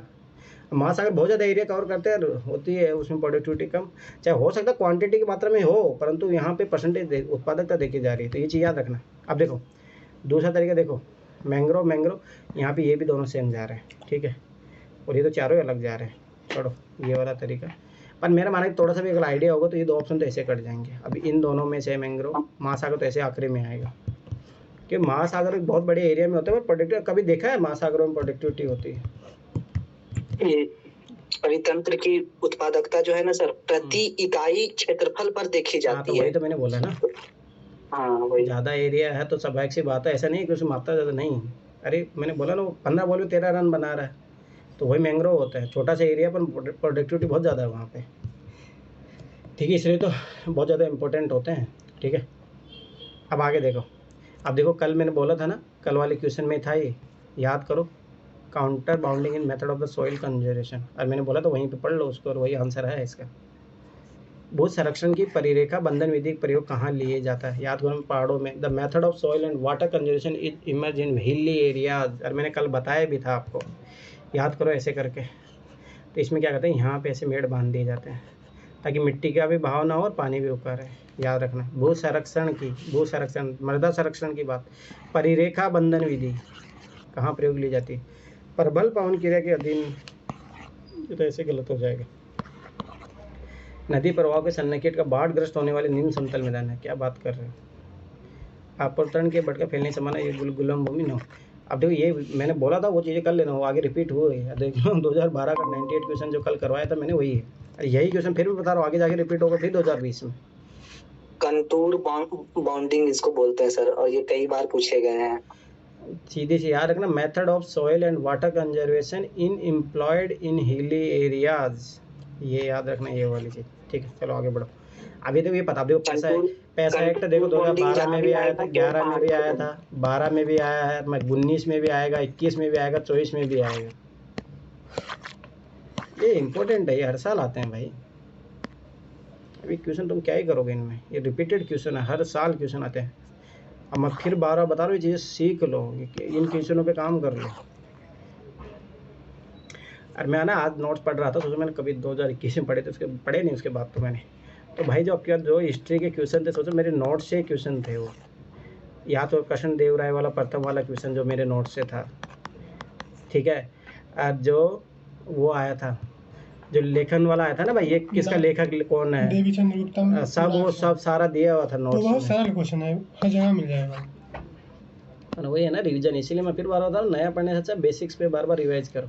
ठीक है, अब देखो ध्यान से देखना, सरकार ने अनुसूचित क्षेत्रों में पंचायत विस्तार पैसा अधिनियम को 1996 में अधिनियमित किया है। ठीक है, निम्न कौन सा एक उसके उद्देश्य के रूप में अभिज्ञात नहीं है, मतलब आपको गलत खोजना है। देखो, सेल्फ गवर्नेंस प्रदान कर सकते हैं, आराम से पॉजिटिव काम है सेल्फ गवर्नेंस, कि आप अपने संभालो काम, तो ग्राम सभा इनको दिया जाता है, और कोई बड़ी बात नहीं। अनुसूचित क्षेत्र याद रखना, 5वीं अनुसूची, अरे 5वीं अनुसूची के लिए अप्लाई होता है, ये चीज़ याद रखना। ठीक है, स्वशासन प्रदान करता, कोई दिक्कत नहीं। पारंपरिक अधिकारों मान्यता याद करो, 2011 के क्वेश्चन में अपन सीखे थे, 2012 में जो लघु प्रोडक्ट होते हैं वो कलेक्ट कर सकते हैं, कोई इश्यू नहीं है इसमें, कोई दिक्कत नहीं। जनजाति लोगों को शोषण से मुक्त कराना, करवाते हैं, याद रखो, इसीलिए तो ग्राम सभा को अधिकार दिया गया था कि किसी को अगर कोई लैंड ऑक्यूपाई करता है, जब तक ग्राम सभा अलाउ नहीं करती तब तक नहीं होगा। तो ये तीनों काम तो होते हैं यार, आराम से, बहुत जनरल काम है, आराम से होते हैं यार। जनजातीय क्षेत्रों में स्वायत्त क्षेत्रों का निर्माण करना, ये तो एकदम नेगेटिव कॉन्सेप्ट है, ये चीज़ याद रखना। ये कर देंगे तो नक्सलवाद बढ़ जाएगा। अरे देखो ना, वो गलत हो जाएगा ना, वहाँ पे फिर गवर्नमेंट की नहीं चलेगी, स्वायत्त क्षेत्र का मतलब होता है फिर इन्हीं की चलेगी, तो फिर वो एक अलग पृथक जो है राज्य की मांग करने लग जाएंगे, तो ये सारी नेगेटिविटी को बढ़ाओगे, अलगाव को बढ़ावा दिया जाएगा, ये चीज़ याद रखना। ठीक है, अब देखो ये क्वेश्चन मैंने बोला था, फॉरेस्ट राइट एक्ट डायरेक्ट 2006 में, यूपीएससी 2021 में डायरेक्ट रिपीट हुआ था, डायरेक्ट 2021 में 60 से लेकर 70 क्वेश्चन रिपीटेड थे, सोच लो 2021 में। हाँ, ये डायरेक्ट क्वेश्चन 13-15 क्वेश्चन तो ऐसे थे जो डायरेक्ट आंसर के एकदम सेम। ठीक है, इधर देखो, खराब भी ज़्यादा नहीं, कहाँ गए थे कट ऑफ ज़्यादा, कमी तो गई 2020-18 से तो ऐसे कम हो जाती जा रही, क्या बात कर रहे हो। अनुसूचित जाति व अन्य पारंपरिक वन निवासी वन अधिकारों की मान्यता अधिनियम, मैं फिर बता रहा हूँ, आपके यार भी याद रखना, वेरी वेरी इंपॉर्टेंट लगा लेना, क्योंकि अमेंडमेंट किया है इन लोगों ने फॉरेस्ट राइट एक्ट में। ठीक है, तो ये चीज़ याद रखना, अनुसूचित जनजाति एवं अन्य वन पारंपरिक वन निवासी वन अधिकारिक मान्यता अधिनियम 2006 के अधीन व्यक्तिगत या सामुदायिक वन अधिकारों अथवा दोनों की प्रकृति और विस्तार के निर्धारण की प्रक्रिया प्रारंभ करने के लिए कौन प्राधिकारी होगा। मैंने क्या बोला, डेमोक्रेसी। डेमोक्रेसी में कौन, जनता। कहाँ पे जनता की बात करें, अब देखो, राज्य वन विभाग, अच्छा, जिला कलेक्टर, अच्छा, ग्राम सभा, आंसर डायरेक्ट याद रखना ये चीज़। मैं फिर बार बार बता रहा हूँ, people is important in democracy. नहीं कोई कलेक्टर इम्पोर्टेंट है ना कुछ इम्पोर्टेंट है। यहाँ रखना डेमोक्रेसी प्रिंसिपल उसके आधार पर जनती है, ठीक है। और याद करो 2011 क्वेश्चन, ये चीज़ याद रखो। अब देखो अभी बचपन में अगर थोड़ा बहुत भी अगर आइडिया होगा, फफूंदी लग जाती है गेहूँ वेहूँ में, लड्डुओं में लग जाती है। अभी बारिश के मौसम में देखना जो लड्डू ज़्यादा दिन तक रखे रहते हैं उसमें लग जाती है, ये फफूंदी होती है। हाँ सही बता रहा हूँ, बांट देना। अरे मैं खा लूँ। अनाजों तिलहनों के अनुपयुक्त रख रखाव, ध्यान से समझना, और भंडारण के परिणाम स्वरूप आविशों का उत्पादन होता है, जिन्हें अफ्लाटॉक्सिन के नाम से जाना जाता है, जो सामान्यतः भोजन बनाने की आम विधि द्वारा नष्ट नहीं होते हैं। अफ्लाटॉक्सिन किसके द्वारा उत्पादित होते हैं, याद रखने, फफूंदी है। अरे ऐसा भी थोड़ा बहुत तो याद रखना। अब दूसरी बात है ना, चलो मैंने एक चीज़ बताई थी, जब इस टाइप का कोई नया क्वेश्चन बनता है, देखो ये आप पढ़े रहे होंगे, जीवाणु विषाणु पढ़ते हैं, प्रोटोजोआ भी पढ़ते हो आप, पर ये देखो एक अलग चीज़ है, तो ओड इवन वाला कॉन्सेप्ट भी खेल सकते हो आप यहाँ पे। ये चीज़ याद रखना, नया क्वेश्चन बनाता तब ये करता ही है, तो उसमें नया पकड़ो, वो नया क्या दे रहा है अपने को। अफ्लाटॉक्सिन का मतलब होता है फूड पॉइजनिंग। हाँ फूड पॉइजनिंग मोस्टली इसी से होता है, सही है, ठीक है। अब आगे देखो, भारत के संविधान के उद्देश्यों में से एक के रूप में आर्थिक न्याय का किसमें उत्पन्न किया गया है। अब मैंने कितनी बार पढ़ाया था, एक तो प्रेम्बल में दिए है, ठीक है, और डीपीएसपी में दिए है। देखो याद करना, मैं फिर 12 बता, ध्यान से बना। फंडामेंटल राइट याद रखना, पॉलिटिकल राइट है, और जो डीपीएसपी है अपने इकोनॉमिकल और सोशल राइट है, याद रखना ये चीज़, ठीक है। तो ये तो आएगा डीपीएसपी। और याद करो 3 प्रकार के न्याय की बात मैंने कितनी बार पढ़ाया है, वो प्रेम्बल, सामाजिक, आर्थिक, राजनीतिक, ठीक है। तो ये चीज़ याद रखना। तो कहाँ पे बात की, उद्देशिका और मूल अधिकार। मूल अधिकार तो राजनीतिक अधिकार है, उद्देशिका और राज्य की नीति निर्देशकता तो हाँ, मूल अधिकार गलत, याद रखना। क्या क्वेश्चन आएगा मैं फिर 12 बता रहा हूँ, ठीक है। डीपीएसपी याद रखना कि सोशल और इकोनॉमिक राइट की बात करते हैं, ठीक है। अब फंडामेंटल राइट, और एक और चीज़ याद रखना, अगर थोड़ा बहुत अगर माइक्रो एनालिसिस करके रखो तो फंडामेंटल राइट याद रखना इंडिविजुअल राइट है, और जो डीपीएसपी है सोसाइटी के बिहाफ पे मिलता है, कि सिंगल व्यक्ति को नहीं मिलते हैं, ये चीज़ भी याद रखना। आप देखो ध्यान से समझना, अरे हर बार एक आध क्वेश्चन मिलेगा आपको, साथ ही स्टेटमेंट वाला याद रखना है। पुराने और प्रयुक्त कंप्यूटर या उनके पूर्वजों के असंगत अव्यवस्थित निपटान के कारण निम्न में कौन कौन से ई अपशिष्ट के रूप में पर्यावरण में निर्मुक्त होते हैं। अब देखो 7 स्टेटमेंट है, इसमें 3 से बनेगा, 3 4 नहीं 4 से बनेगा, 4 5 6 7। अब ध्यान समझ रहे हो, देखो 4 तो सही होंगे ही, ये तो अपने को पता ही लग गया, ठीक है। 7 होने की पॉसिबिलिटी ऐसे कम हो जाएगी। देखो पुराने और प्रयुक्त कंप्यूटर याद रखना, इसमें सिलिकॉन जर्मनी सबसे बने हुए होंगे, ठीक है। उनके पुर्जों के असंगत व्यवस्थित निपटान के कारण इनमें कौन कौन सी अपशिष्ट के रूप में पर्यावरण निर्मुक्त होते हैं। अब देखो बेरिलियम होता ही है, एक धातु है, केडियम भी एक धातु है, क्रोमियम भी एक धातु है। अब देखो हेप्टाक्लोर मैं तो कभी नहीं सुना है, तो ये चीज़ याद रखना। पारद है, ऑर्गेनिक पदार्थ है, हेप्टाक्लोर ऑर्गेनिक पदार्थ है। हाँ तो ये चीज़ याद रखना, मतलब ये सुनो, जो पारद, सीसा और प्लूटोनियम याद ना, ये रेडियो एक्टिव तत्व है। रेडियो एक्टिव तत्व हो जाएगा तो फिर तो पहली बार रेडियो एक्टिव तत्व का यूज होता ही नहीं है, ये चीज़ याद रखना, क्योंकि रेडियो एक्टिव होता है, बहुत खतरनाक हो जाएगा इससे, तो ये नहीं यूज होता है, ठीक है। तो ये 2 ऑप्शन कट गए, 2 ऑप्शन गया तो कितना बचा, 5। हाँ सही है। तो याद रखना जो सुना है वो सही होता है, ये ट्रिक याद रखना। जैसे मोस्टली जैसे अब ये हेप्टाक्लोर है, ये नहीं हो, जैसे मैं बेरिलियम सुना हूँ, केडियम सुना हूँ, क्रोमियम सुना हूँ, अरे इसी से ना 2020 में भी क्वेश्चन आया है, यही चीज़ याद रखना, यही वाला है, और इसी लॉजिक से सही हुआ था मेरा। मैं फिर बताऊँ, जो लॉजिक लग रहा है वो सुनो, क्वेश्चन ये, अब देखो ये क्वेश्चन मेरा 2022 में सही हुआ, सेम रिपीटेड क्वेश्चन है, सेम रिपीटेड क्वेश्चन। मैं फिर बार बताऊँ कि सेम रिपीटेड क्वेश्चन आगे भी आएंगे। अमल वर्षा किनके द्वारा पर्यावरण प्रदूषण है, मैं कितनी बार बोला है, SOx और NOx, यही सेम क्वेश्चन आया था। सल्फर डाइऑक्साइड और नाइट्रस ऑक्साइड, आगे आंसर। अब देखो ये फिक्स है, अब इनमें गलती मत कर देना, अब ये तो आने चाहिए। और यही सोचो 2022 में सेम रिपीटेड क्वेश्चन हुआ था, और अब मेरा था 100 नंबर का क्वेश्चन था ये 2022 में, तो मैं खुश हो गया। मैं चलो, मतलब आखिर बता रहा हूँ, देखो PYQ ही देखो बार बार, कम से कम भाई बहुत हेल्प मिलेगी आपको, आप इस समझ नहीं रहे इस चीज़ को, मैं फुली टोटली इसी के बिया पे क्यों जाता हूँ भाई, रीज़न यही है। और आखिरी में क्या ही तीर मार लोगे तुम, साल भर में जब तीर नहीं मार पाए तो। अब ध्यान से देखना, पारितंत्रों में खाद्य श्रृंखलाओं के संदर्भ में, ठीक है, पारितंत्र की बात कर रहा है, खाद्य श्रृंखला फूड चेन की बात कर रहा है। ध्यान से समझना ये चीज़, फूड चेन तो कोई पॉजिटिव चीज़ ही होगी, ध्यान देखना। खाद्य श्रृंखला उस क्रम का निर्देशन करती है। अब जो श्रृंखला अगर पता भी होगा, सीक्वेंस बता रही तो सही बात है, निर्देशन करती है जिसमें जीवों की एक श्रृंखला एक दूसरे के आहार द्वारा पहुँचती है। एकदम जनरल स्टेटमेंट है, एकदम सही बात है। और इंग्लिश में पढ़ोगे फूड चेन, ठीक है। A food chain illustrate the order, ये देखो एक बात, दोनों एक ही बात है, in which a chain of the organism feed upon each other. एकदम जनरल स्टेटमेंट, एकदम सही बात। अब ध्यान से देखना, खाद्य श्रृंखला एक जाति की समष्टि के अंतर्गत पाई जाती है, बस स्पेसिफाई कर दिया, गलत। यहाँ पर पढ़ो, ये देखो इन दोनों में कॉन्ट्राडिक्शन हो रहा है। खाद्य श्रृंखला उस क्रम का निर्देशन करती है जिसमें जीवों की एक श्रृंखला एक दूसरे के, मतलब इसमें बहुत सारे आएंगे, ना कि एक ही आता है, गलत। खाद्य श्रृंखला उस प्रत्येक जीव की, प्रत्येक वर्ड ऐसे कटेगा, प्रत्येक जीव की संख्याओं का जो दूसरे के द्वारा खाई जाती है। अरे संख्याओं का नहीं करती है, एनर्जी को रिप्रेजेंट करती है, ऊर्जा ट्रांसफॉर्मेशन वाला कॉन्सेप्ट याद है, 10% रिड्यूस होती जाती है। कौन आंसर आएगा, ठीक है। प्रत्येक तो ऐसे कर जाएगा, एक्सट्रीम स्टेटमेंट है, ये स्पेसिफिक स्टेटमेंट हो गया कि एक जाति का नहीं है। अरे एक जाति का नहीं होता है, यहीं पे दिया हुआ देखो, जीवों की एक श्रृंखला। आप देखो ध्यान से देखना ये क्वेश्चन, मैं फिर बता रहा हूँ, ये सीखने वाले क्वेश्चन है, इन पे R&D करो। अब देखो यही आगे जाके क्वेश्चन बना हुआ है। अब देखो उदाहरण से होकर बहने वाली कौन कौन सी नदियाँ हैं, ध्यान से देखना।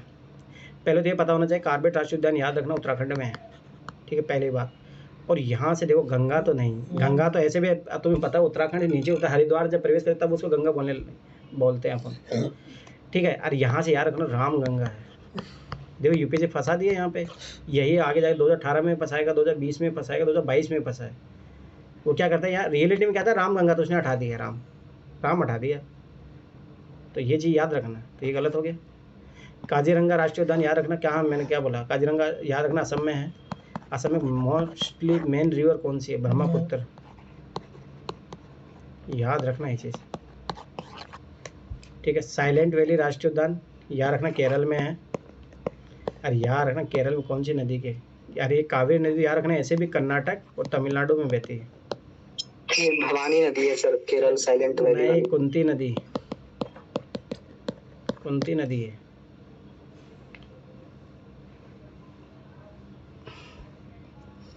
ये पता होना चाहिए, मैं फिर बार बता रहा हूँ, ये चीज़ें ये बेसिक्स है। और मैं फिर बता रहा हूँ आगे जाके यही रिपीट हुआ है, 2020 में आया, 17 में आया, 22 में आया, 19 में यही क्वेश्चन सोचो 4-5 बार आया है। मैं फिर बार बता रहा हूँ, PY के जिम कॉर्बेट में रामगंगा और काली नदी दोनों है। सही कह रहा हूँ, 2 नदियाँ की मिलती है वहाँ पे, तो हो के गुजरती है, मिलती नहीं।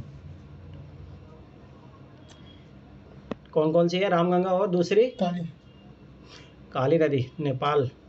वो काली नहीं है, बूढ़ी गंडक है, अरुणा है, बूढ़ी गंडक है नेपाल की, जो बिहार में आती है। अरे याद करो, काली नदी में विवाद नहीं हुआ था। वो काली सिंध नदी आप बता रहे हैं, जो राजस्थान की है, यमुना नदी सहायक नदी है, काली सिंध। काली सिंध वो अलग बात होगी। चलो ठीक है, देखो ध्यान से इधर, जैव उर्वरक के रूप में प्रयुक्त होता है, ठीक है, 1 2 3 नन ऑफ दी अबव, ठीक है। अब देखो ये क्वेश्चन ऐसा है कि आपको कहीं पढ़ने को मिलेगा नहीं, ठीक है। तो मैं फिर बार बता रहा हूँ, जो पता हो, जो सुना हो, वही होता है। नॉस्ट चलो नहीं सुना कोई बात नहीं, कुछ क्वेश्चन मैं फिर बता रहा हूँ, अपने पास 35 क्वेश्चन करने की, गलत करने की प्रोबेबिलिटी है, कोई दिक्कत नहीं है, कुछ क्वेश्चन तो गलत होंगे भी ना, 200 नंबर नहीं लाना, UPSC लगेगा, पेपर लीक कर दिया है तो, ठीक है। तो ये चीज़ याद रखना, कोई दिक्कत नहीं, कुछ क्वेश्चन ऐसे होंगे, घबराने पर मेरा मानना है कि यहाँ सीखो बस, ठीक है। तो ऐसे इसका मोस्टली एक ही सही है, ठीक है। तो ये जो नॉस्टक है इसी का ही जैव उर्वरक के रूप में यूज होता है। अब बताओ अमित, ये क्या है, एगरिस क्या है, स्पाइगोरा क्या है? स्पाइगोरा इसके बारे में पढ़े थे, ये सब वो है, क्या है अभी याद नहीं आ रहा। अमित, कहाँ भाग गए?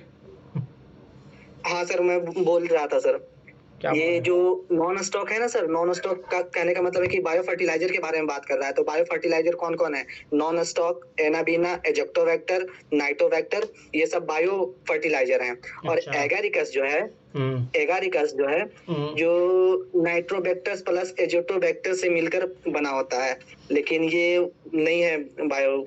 ये आधा अधूरा नॉलेज मत रखो, फोड़ दूंगा। और ये जो ये नॉन स्टॉक है ना सर, एनाबीना से ये होता है और जमीन में नाइट्रोजन को बढ़ाता है सर। ठीक है, पढ़ लेना, मैं फिर बता रहा हूँ इनके बारे में अच्छे से, क्वेश्चन बनता है आगे। अब देखो, यही क्वेश्चन 2019 में आया, यही क्वेश्चन 2021 में है। निम्न में कौन से मृदा में नाइट्रोजन को बढ़ाते में कितनी बार से बता रहा था नाइट्रोजन फिक्सिंग होती है, ये सारी चीज़ें होती है। अब देखो, अपने को पता वायुमंडल में 78% समथिंग नाइट्रोजन होती है, ठीक है।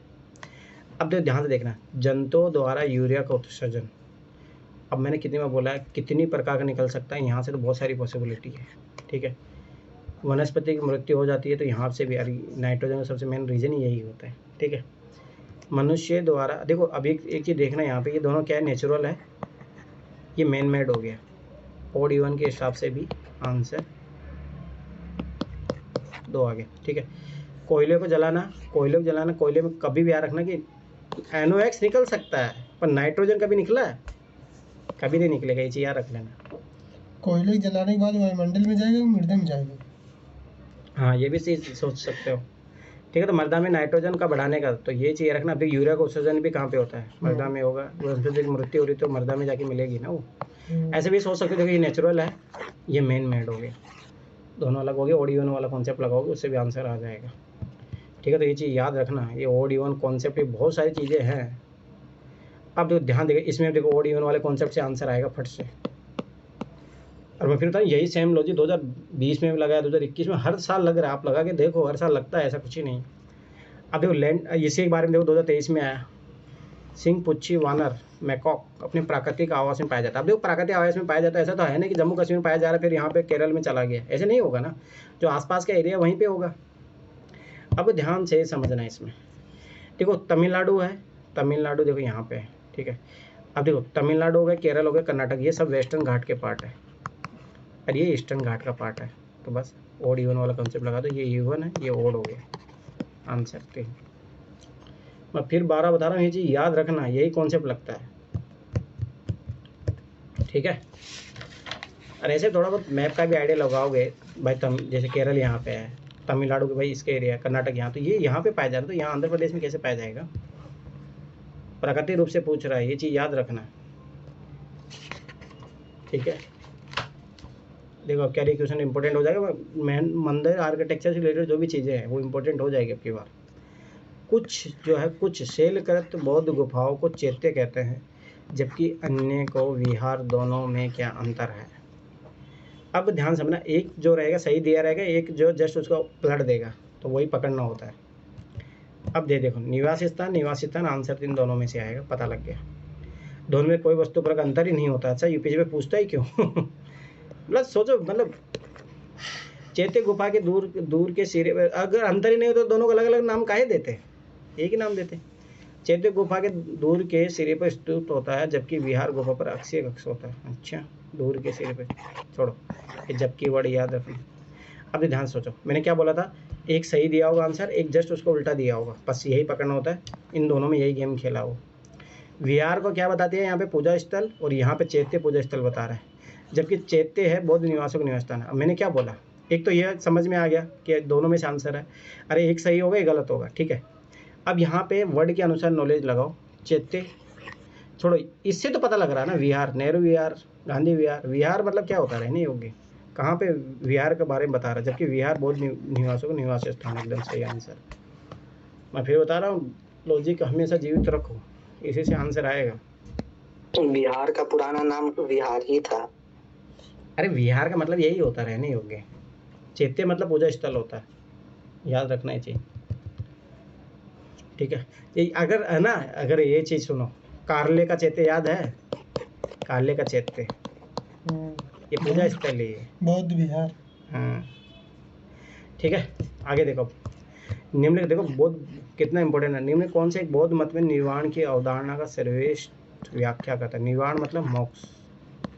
अब ध्यान से समझना, देखो एक लॉजिक सोचो, मैंने क्या बोला, हमेशा जब भी ऐसे आए तो हिंदू धर्म में जो है जस्ट उसका पॉजिटिव होगा, वो तो नहीं होगा जो हिंदू धर्म में, ये चीज़ याद रख लेना। समय की पूर्णता अस्तित्वहीनता, ये तो क्या बात कर रहा है, पूर्णता ऐसे वर्ड काट दो। परमानंद आनंद की भोग विलास की स्थिति हो गई, ये तो ऐसे गलत हो गया। धारणते मानसिक अवस्था, क्या बात कर रहा है। ए मेंटल स्टेट बियॉन्ड ऑल, अब देखो यहाँ पढ़ो, देखो इंग्लिश में ऑल कंपेरिजन, ये तो ऐसे कट जाएगा। ब्लिस एंड रेस्ट, कंप्लीट या कंप्लीट वर्ड हो जाएगा। फ्लेम ऑफ डिजायर, हाँ याद करो, तृष्णा रूपी अग्नि का समन करना चाहिए, अपनी इच्छाओं का दमन करना चाहिए। बुद्धि जब सबसे मेन चीज़ यही कॉन्सेप्ट है, इच्छाओं का दमन करना चाहिए। हाँ तो तभी आपको, नहीं तो कभी आप इस सांसारिक मोह माया में फंसे रहोगे। क्या बात है, तो क्या बात करेगी, हकीकत है। चलो ठीक है, आगे देखो, मैं फिर बता रहा हूँ, ये लॉजिकल स्टेटमेंट है, तीनों आराम से काटोगे कट जाएंगे। अब देखो, अब ये क्वेश्चन सही गलत नहीं होने चाहिए। भारतीय संविधान नियम में कौन सा देश का शासन के लिए आधारभूत है? अब देखो आधारभूत है कि स्वाभाविक सी बात है शासन के लिए। अब देखो ध्यान समझना, शासन कौन चला रहा है? सरकार। सरकार के लिए क्या, मैंने क्या बोला, फंडामेंटल राइट तो व्यक्ति के होते हैं, फंडामेंटल ड्यूटी भी व्यक्ति के होते हैं, मूल अधिकार अब इसमें से मूल कर्तव्य तो व्यक्ति के लिए हो गए, तो बचा क्या, राज्य के निर्देशित तत्व। और ये यार है ना डायरेक्टिव प्रिंसिपल, उसके नाम से अगर पढ़ोगे ना भाई, ये देखो ये पढ़ो, ये पढ़ो, यहाँ पढ़ो, ये डायरेक्टिव, ये सरकार के लिए डायरेक्टिव होते हैं, निर्देश देते कि भाई ये काम करो, समान नागरिकता संहिता लाओ, मजदूरों के कल्याण के लिए काम करो, पंचायती राज बनाओ, सोचो, सहकारिता को बढ़ावा दो। हाँ तो ये सारी चीज़ें थोड़ा सा कॉमन लॉजिक रखोगे, याद रखना ये चीज़। शासन कौन कर रहा है? सरकार। सरकार के लिए निदेशक तत्व, सरकार को डायरेक्टिव होते हैं। अरे इतना भी नहीं आइडिया तो ये सोचो, ये सब इंडिविजुअल राइट है, ये सब उस कॉन्सेप्ट पे भी काम करोगे तो हो जाएगा। ठीक है, अब इधर आओ, साइमन कमीशन आने के विरुद्ध भारतीय जन आंदोलन क्यों हुआ? मैं फिर बता रहा हूँ, इस बार पीटी देने पहले से गांधी का मूवी जरूर देख लेना, 2-3 क्वेश्चन तो बन जाएंगे उसी मूवी से। गांधी मूवी देख लेना, सुभाष चंद्र बोस वाला, भीमराव अम्बेडकर वाला, अच्छे से देख लेना इन तीनों मूवी को, 2-3 क्वेश्चन सोल्व हो जाएंगे उससे। और इसमें है, उस मूवी में देखना, जब मुझे याद है उसमें मैंने कितनी बार देखी है मूवी, तो जब साइमन आता है तो गो बैक के नारे लगते हैं, ठीक है। दूसरी बड़ी बात है, सब काला ऐसे कर, अरे वो पतंग उड़ा के भी ऐसा किया जाता है उस मूवी में, देखना जब वो टेबल पे बैठ के चाय पी रहे होते तो वहाँ पे फिर आता है चाय से, मतलब वो पतंग उड़ा के भेजते हैं उसके पास साइमन गो बैक करके। तो मेरा मतलब ये समझ लो कि देखो वहाँ से स्टोरी अगर आप देखोगे ना मूवी में तो आपको एक कनेक्शन पकड़ में आ जाएगा। देखो ये क्वेश्चन डायरेक्ट हो जाएगा। साइमन कमीशन अभी 1927 में आया। भारतीय 1919 के अधिनियम की कार्यवाही का पुनरीक्षण कभी नहीं चाहते थे, ये तो एकदम उल्टा, इसी का तो पुनरीक्षण करने आया था ये गलत। साइमन कमीशन ने प्रांतों में द्वीप शासन की समाप्ति की संस्तुति की थी। अच्छा, अरे ये बात ऐसे भी बोला कि आंदोलन क्यों हुआ, जब वो आया था तभी तो आंदोलन, आने के विरुद्ध आंदोलन, ये बात कर रहा है, रिकमेंडेशन दे चुका है, क्या बात कर रहे हो, ये लॉजिकल स्टेटमेंट है। साइमन कमीशन कोई भी भारतीय सदस्य नहीं था, हाँ इसके आधार पर तो सोचो भारतीयों के बारे में ही यहाँ पे निर्णय देने आया था और उसमें भारतीय नहीं थे। साइमन कमीशन ने देश के विभाजन का सुझाव दिया था। सोचो 1947 की बात हो रही है, कहाँ ये 1927 में है, विभाजन कब हो रहा है, ये लॉजिकल स्टेटमेंट है, ध्यान से बना। अब तो यही क्वेश्चन 2021 में है, 2022 में। भारत छोड़ो आंदोलन किसकी प्रतिक्रिया में प्रारंभ हुआ था? अब देखो छोड़ो मतलब जस्ट इससे कोई पहले जो चीज़ हुई उसी की प्रतिक्रिया में हुआ होगा। कैबिनेट मिशन तो भाई इसके बाद में आता है, 1946 में आता है। अरे भारत छोड़ो आंदोलन इतना याद रखना, 8 अगस्त 1942, ये भी बच्चे क्वेश्चन गलत करके आता है, 2021 में जो आया था। क्रिस प्रस्ताव जस्ट इसके पहले आया था, ये तो है। साइमन कमीशन रिपोर्ट देखो। वेवल योजना कब आई थी? 1940। अब देखो सबसे नज़दीक कौन है? जस्ट रिएक्शन, किसकी रिएक्शन होगी? क्रिप्स मिशन की। तो ये होता है क्वेश्चन सोल्व करने में, फिर बार बता रहा हूँ, ये चीज़ समझो, ये समझा करो, किसकी प्रतिक्रिया मतलब जस्ट एक्शन रिएक्शन। तो क्रिप्स प्रस्ताव आया, उसने कुछ दिया नहीं कि संपूर्ण वो बनाएंगे, पूर्ण स्वतंत्रता कोई गारंटी दिया नहीं, तो बस फिर आंदोलन शुरू कर दो। उन्होंने कहा कि आपको डोमिनेट स्टेट दे रहे थे, और डोमिनेट स्टेट की मांग तो 1928 के बाद ही खत्म हो गई थी, सोचो। तो ये चीज़ याद रखना। किसी देश का भुगतान संतुलन किसके व्यवस्थित अभिलेख है? अब देखो ध्यान समझना, यही क्वेश्चन 2021 में मिलेगा आपको, ध्यान से समझना। अब इस क्वेश्चन को लॉजिक ध्यान समझना। भुगतान संतुलन की बात कर रहा है और किसी देश का, अब स्वाभाविक बात है, किसी देश का स्वाभाविक सी बात है, एक आयात कि कोई देश, ध्यान समझना, जैसे कोई व्यक्ति होता है, ध्यान समझना, व्यक्ति क्या होता है, इसका क्रेडिट होता है, एक डेबिट होता है, कितना पैसा आना है, कितना पैसा जाना है, ठीक है, ये हो गया। किसी कंट्री के सापेक्ष क्या होता है, क्या आयात हुआ है, आयात मतलब आना, और कितना गया है एक्सपोर्ट निर्यात, बस इस कॉन्टेक्स्ट में होगा ना। बस पढ़ो कहाँ पे ये चीज़ें दी हुई है। किसी निर्धारित समय के दौरान, हाँ सही है, ये टाइम पीरियड के दौरान तो होना ही चाहिए। सामान्यतः, मैंने बोला था ये वर्ड सही होता है। सामान्यतः एक वर्ष में किसी देश का समस्त आयात और निर्यात का लेन देन, बस। अब देखो ये क्यों गलत दिए हुए हैं, किसी वर्ष में एक देश के द्वारा निर्यात की गई अरे एक्सपोर्ट कहलाएगा ना, भुगतान संतुलन की बात है। एक देश की सरकार और दूसरे देश की सरकार के बीच आर्थिक लेन देन, अच्छा एक देश से दूसरे देश के पूंजी के संचालन, अरे नहीं, भुगतान संतुलन की बात हो रही है। ठीक है, अब ये ऐसे भी बहुत बेसिक क्वेश्चन है, ये गलत मत करके आना। अब ध्यान से देखो, निम्नलिखित में से कौन से मामलों में भारतीय रिजर्व बैंक वाणिज्य बैंकों को नियंत्रित करता है। आरबीआई जो है उसको नियंत्रित करता है। अब मैंने क्या बोला, जब इस टाइप के 4 जनरल स्टेटमेंट, तो क्या आएगा आंसर। अरे ऐसे क्वेश्चन नियंत्रण करने की बात है। परिसंपत्ति तरलता करता है, ये याद करो, repo operation, reverse repo operation के द्वारा। शाखा विस्तार का तो करता है, ये बैंकों को विलय करता है, ये समापन भी करता है, सारे काम करता है।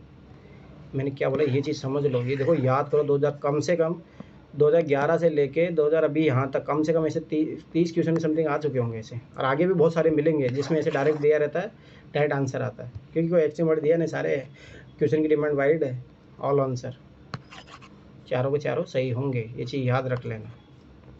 अब देखो ये बहुत बेसिक कॉन्सेप्ट है। बैंक दर में वृद्धि सामान्यतः किस बात का संकेत करती है, भाई ब्याज दर बढ़ रही है, तो मतलब जो है महंगी पॉलिसी नीति हो रही है। अब देखो ध्यान देना, बैंक रेट बढ़ रही है, ठीक है, बैंक रेट बढ़ रही है, ध्यान समझना। तो वही है कि जो लैंडिंग रेट है वो भी बढ़ जाएगी। अब जो लैंडिंग रेट बढ़ेगी तो समझ बात है, लोग क्या करेंगे, भाग जाएंगे, क्योंकि पहले 5 मान लो 4% मिल रहा था, अब मिल रहा 8%, तो कोई लोग लेने जाएगा बैंक में, नो। अब पढ़ते हैं यहाँ पे, ब्याज की बाजार दर गिरने की संभावना है। क्या बात करें, महंगा हो गया है। केंद्रीय बैंक अब वाणिज्य बैंकों को कर्ज ही नहीं दे रहा है ये तो इलॉजिकल स्टेटमेंट हो गया। केंद्रीय बैंक सस्ती मुद्रा नहीं रहे, देखो दोनों आंसर इन्हीं में से आएगा। केंद्रीय बैंक सस्ती मुद्रा, ये महंगी, महंगी बढ़ रहा तो क्या होगा, महंगी, याद रखना ये चीज़। अरे ये भी लॉजिक ध्यान से बना, डायरेक्ट आंसर आ जाएगा, फट से काटो। अरे ये तो बेसिक चीज़ है, ये तो पढ़ाया हूँ, कितनी बार पढ़ाया हूँ।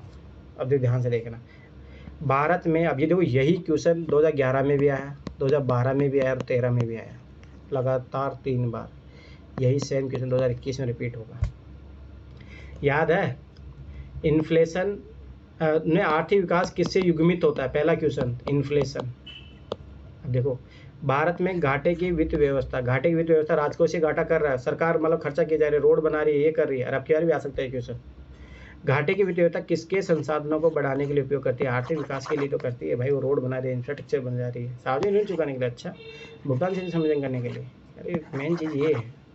सोचो 2011 में भी आया क्वेश्चन, 2012 में भी, 13 में भी सेम क्वेश्चन है, सेम, ये चीज़ याद रखना। अब देखो ये क्वेश्चन गलत नहीं होनी चाहिए, ये बेसिक क्वेश्चन है, ये बेसिक क्वेश्चन कभी गलत नहीं। अब देखो सिंधु घाटी सभ्यता ध्यान से समझना, निम्न कौन से लक्षण जो है सिंधु घाटी सभ्यता लोगों को सही चित्रण करते हैं। अब देखो कैरेक्टरिस्टिक पूछा, स्पेसिफिक पूछेगा, सब कुछ तो कैरेक्टरिस्टिक रहेगी नहीं ना। अब जब सब नहीं रहेगी तो 1 2 3 ध्यान से समझना, इधर बनाओ 1 2 3, ननोदय वो हो गए नहीं, एक आध तो हो गया, तीनों हो गए नहीं। अब ध्यान से समझ लेना, सिंधु घाटी सभ्यता के लोगों की बात है, और जहाँ से अपन स्टार्टिंग पढ़ते हैं यहीं से पढ़ते हैं। सोचो विशाल महल भी बोल देते, एक बार सोचते विशाल महल, अरे भी याद रखना, गुप्त काल में बनना शुरू होते हैं मंदिर, ठीक है। तो पहली बात ये चीज़ याद रखना, तो ऐसे गलत है, ठीक है। मैं फिर बार विशाल महल, ये यहाँ पे एक्सट्रीम वर्ड है, ये कटेगा, ठीक है। वे देवियों और देवता दोनों की पूजा करते थे, ये बात सही है, कोई लॉजिकली है, आराम से, कोई दिक्कत नहीं, बहुत सारे मिले भी हैं, सब कुछ है, ये नॉर्मल स्टेटमेंट है, ये जनरल स्टेटमेंट है, कोई इशू नहीं है इसमें। और यहाँ विशाल बोल रहे तो गलत है। वे युद्ध में घोड़ों द्वारा खींचे गए रथों का प्रयोग करते थे। भाई रथों का प्रयोग की बात करें, पहली बात तो बहुत एक आध जगह मिले हैं घोड़े के साक्ष्य, पहली बात तो उनको जानकारी नहीं थी घोड़े के बारे में। अब तुम्हें पता है ये सब होता है उत्तर वैदिक काल में, वैदिक काल में नहीं होता, उत्तर वैदिक काल में होता है, घोड़े का उपयोग करना, ये सब चीज़ें याद रखना। रथों का प्रयोग वहाँ पे होता है जब राजा बनने लग जाते हैं, तब वहाँ सब जाके यूज होता है, ठीक है, ध्यान रखना ये चीज़। आर्यन लाए थे घोड़ों को, ठीक है। 1 2 3 नन ऑफ दी अबव, ध्यान से समझना। निम्नलिखित बीमारी में कौन कौन सी टैटू बनवाने के द्वारा एक व्यक्ति से दूसरे व्यक्ति में संचारित हो सकती है? अब देखो क्वेश्चन डिमांड, अब ध्यान समझना, टैटू बनवाने की, टैटू बनवाए तो समझ क्या होगा, ब्लड का ट्रांसफॉर्मेशन, उसके रिलेटेड जो बीमारी होगी, जो ब्लड ट्रांसफॉर्मेशन को उसी को जो लेके जाएगी वही होगा। अब अपने को पता है HIV एड्स जो है ब्लड ट्राइमेंस जैसे मान इंजेक्शन लगाने से उनसे होती है, याद रखना। चिकनगुनिया तो किसके द्वारा होती है, मच्छर सामान्य बीमारी है, ठीक है, तो ये चीज़ याद रखना, ये कोई वो नहीं, एडी मच्छर के द्वारा होता है, ठीक है। तो ये तीनों तो होंगे नहीं, तीनों सही भी नहीं होंगे, तीनों गलत भी नहीं होंगे। अब देखो HIV एड्स तो है, और ये याद रखना हेपेटाइटिस है ना, ये वही होगा हेपेटाइटिस, हाँ, तो ये भी याद रखना, ब्लड ट्रांसफॉर्मेशन इनके तहत ही होता है।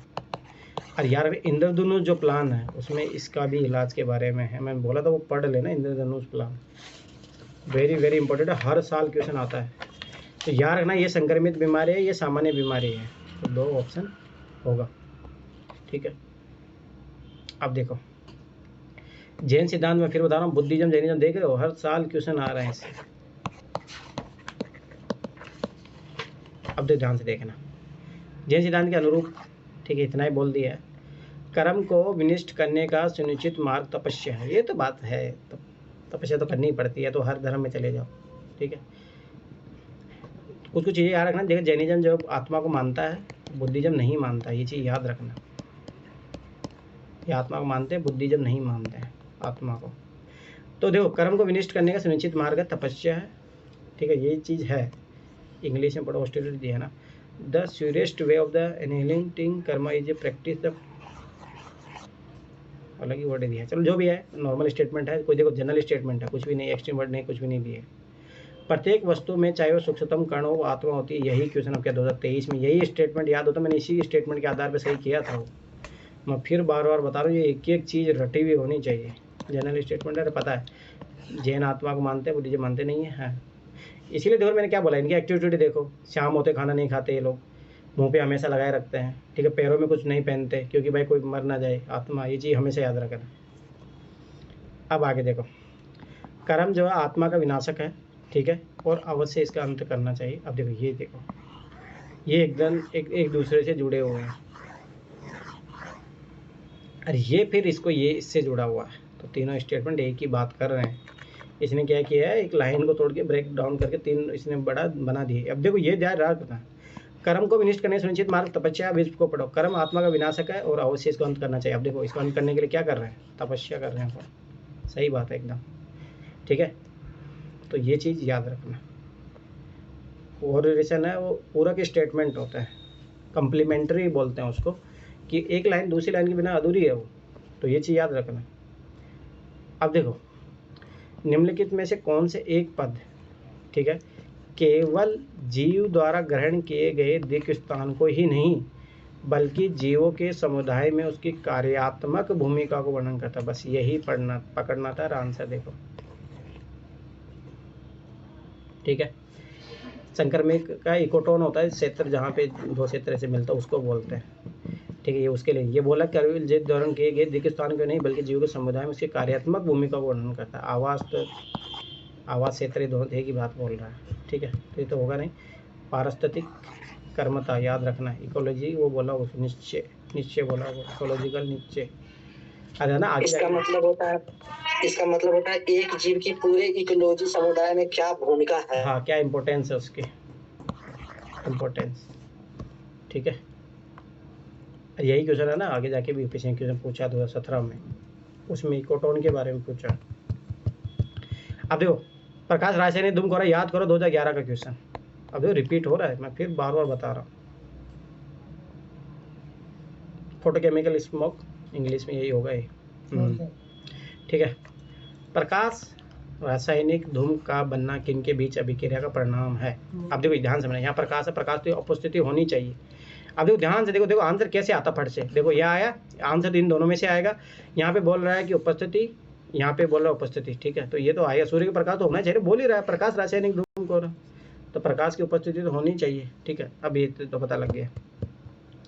अब देखो ध्यान से देखना, NO2 हो गया, O3 हो गया, ठीक है, तथा पैरा एसीटोन नाइट्रेट के बीच में सूर्य के प्रकाश की उपस्थिति में CO2, अरे O2 नहीं, ऑक्सीजन तो पॉजिटिव चीज़ है, ये नेगेटिव चीज़ है, ये कॉन्सेप्ट देखो, नेगेटिव है, नेगेटिव ये तो, और अपने को पता है ये चीज़ गलत है,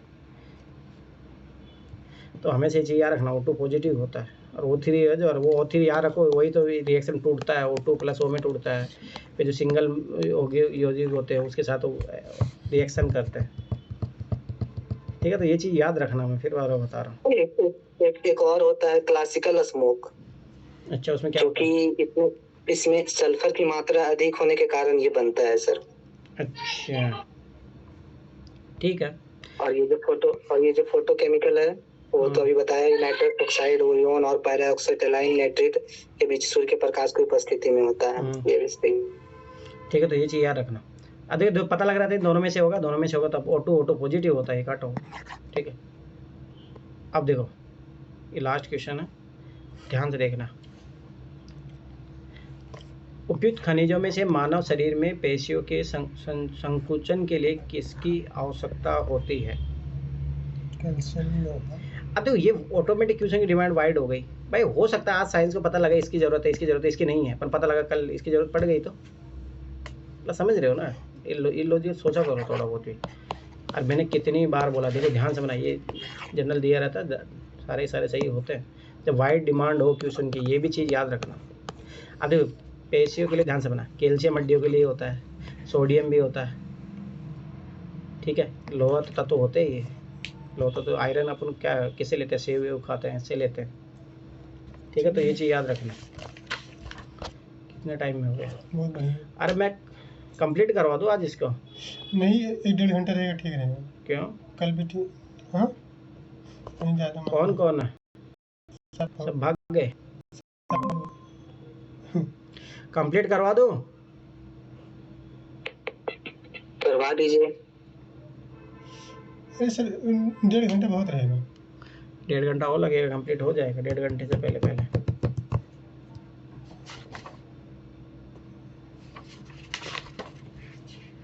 चलो ठीक है, अभी कोई दिक्कत नहीं। हाँ सुनो, नहीं वो करके बताता हूँ। अरे रुक जाओ भाई, ओ भाई उसको कर दो।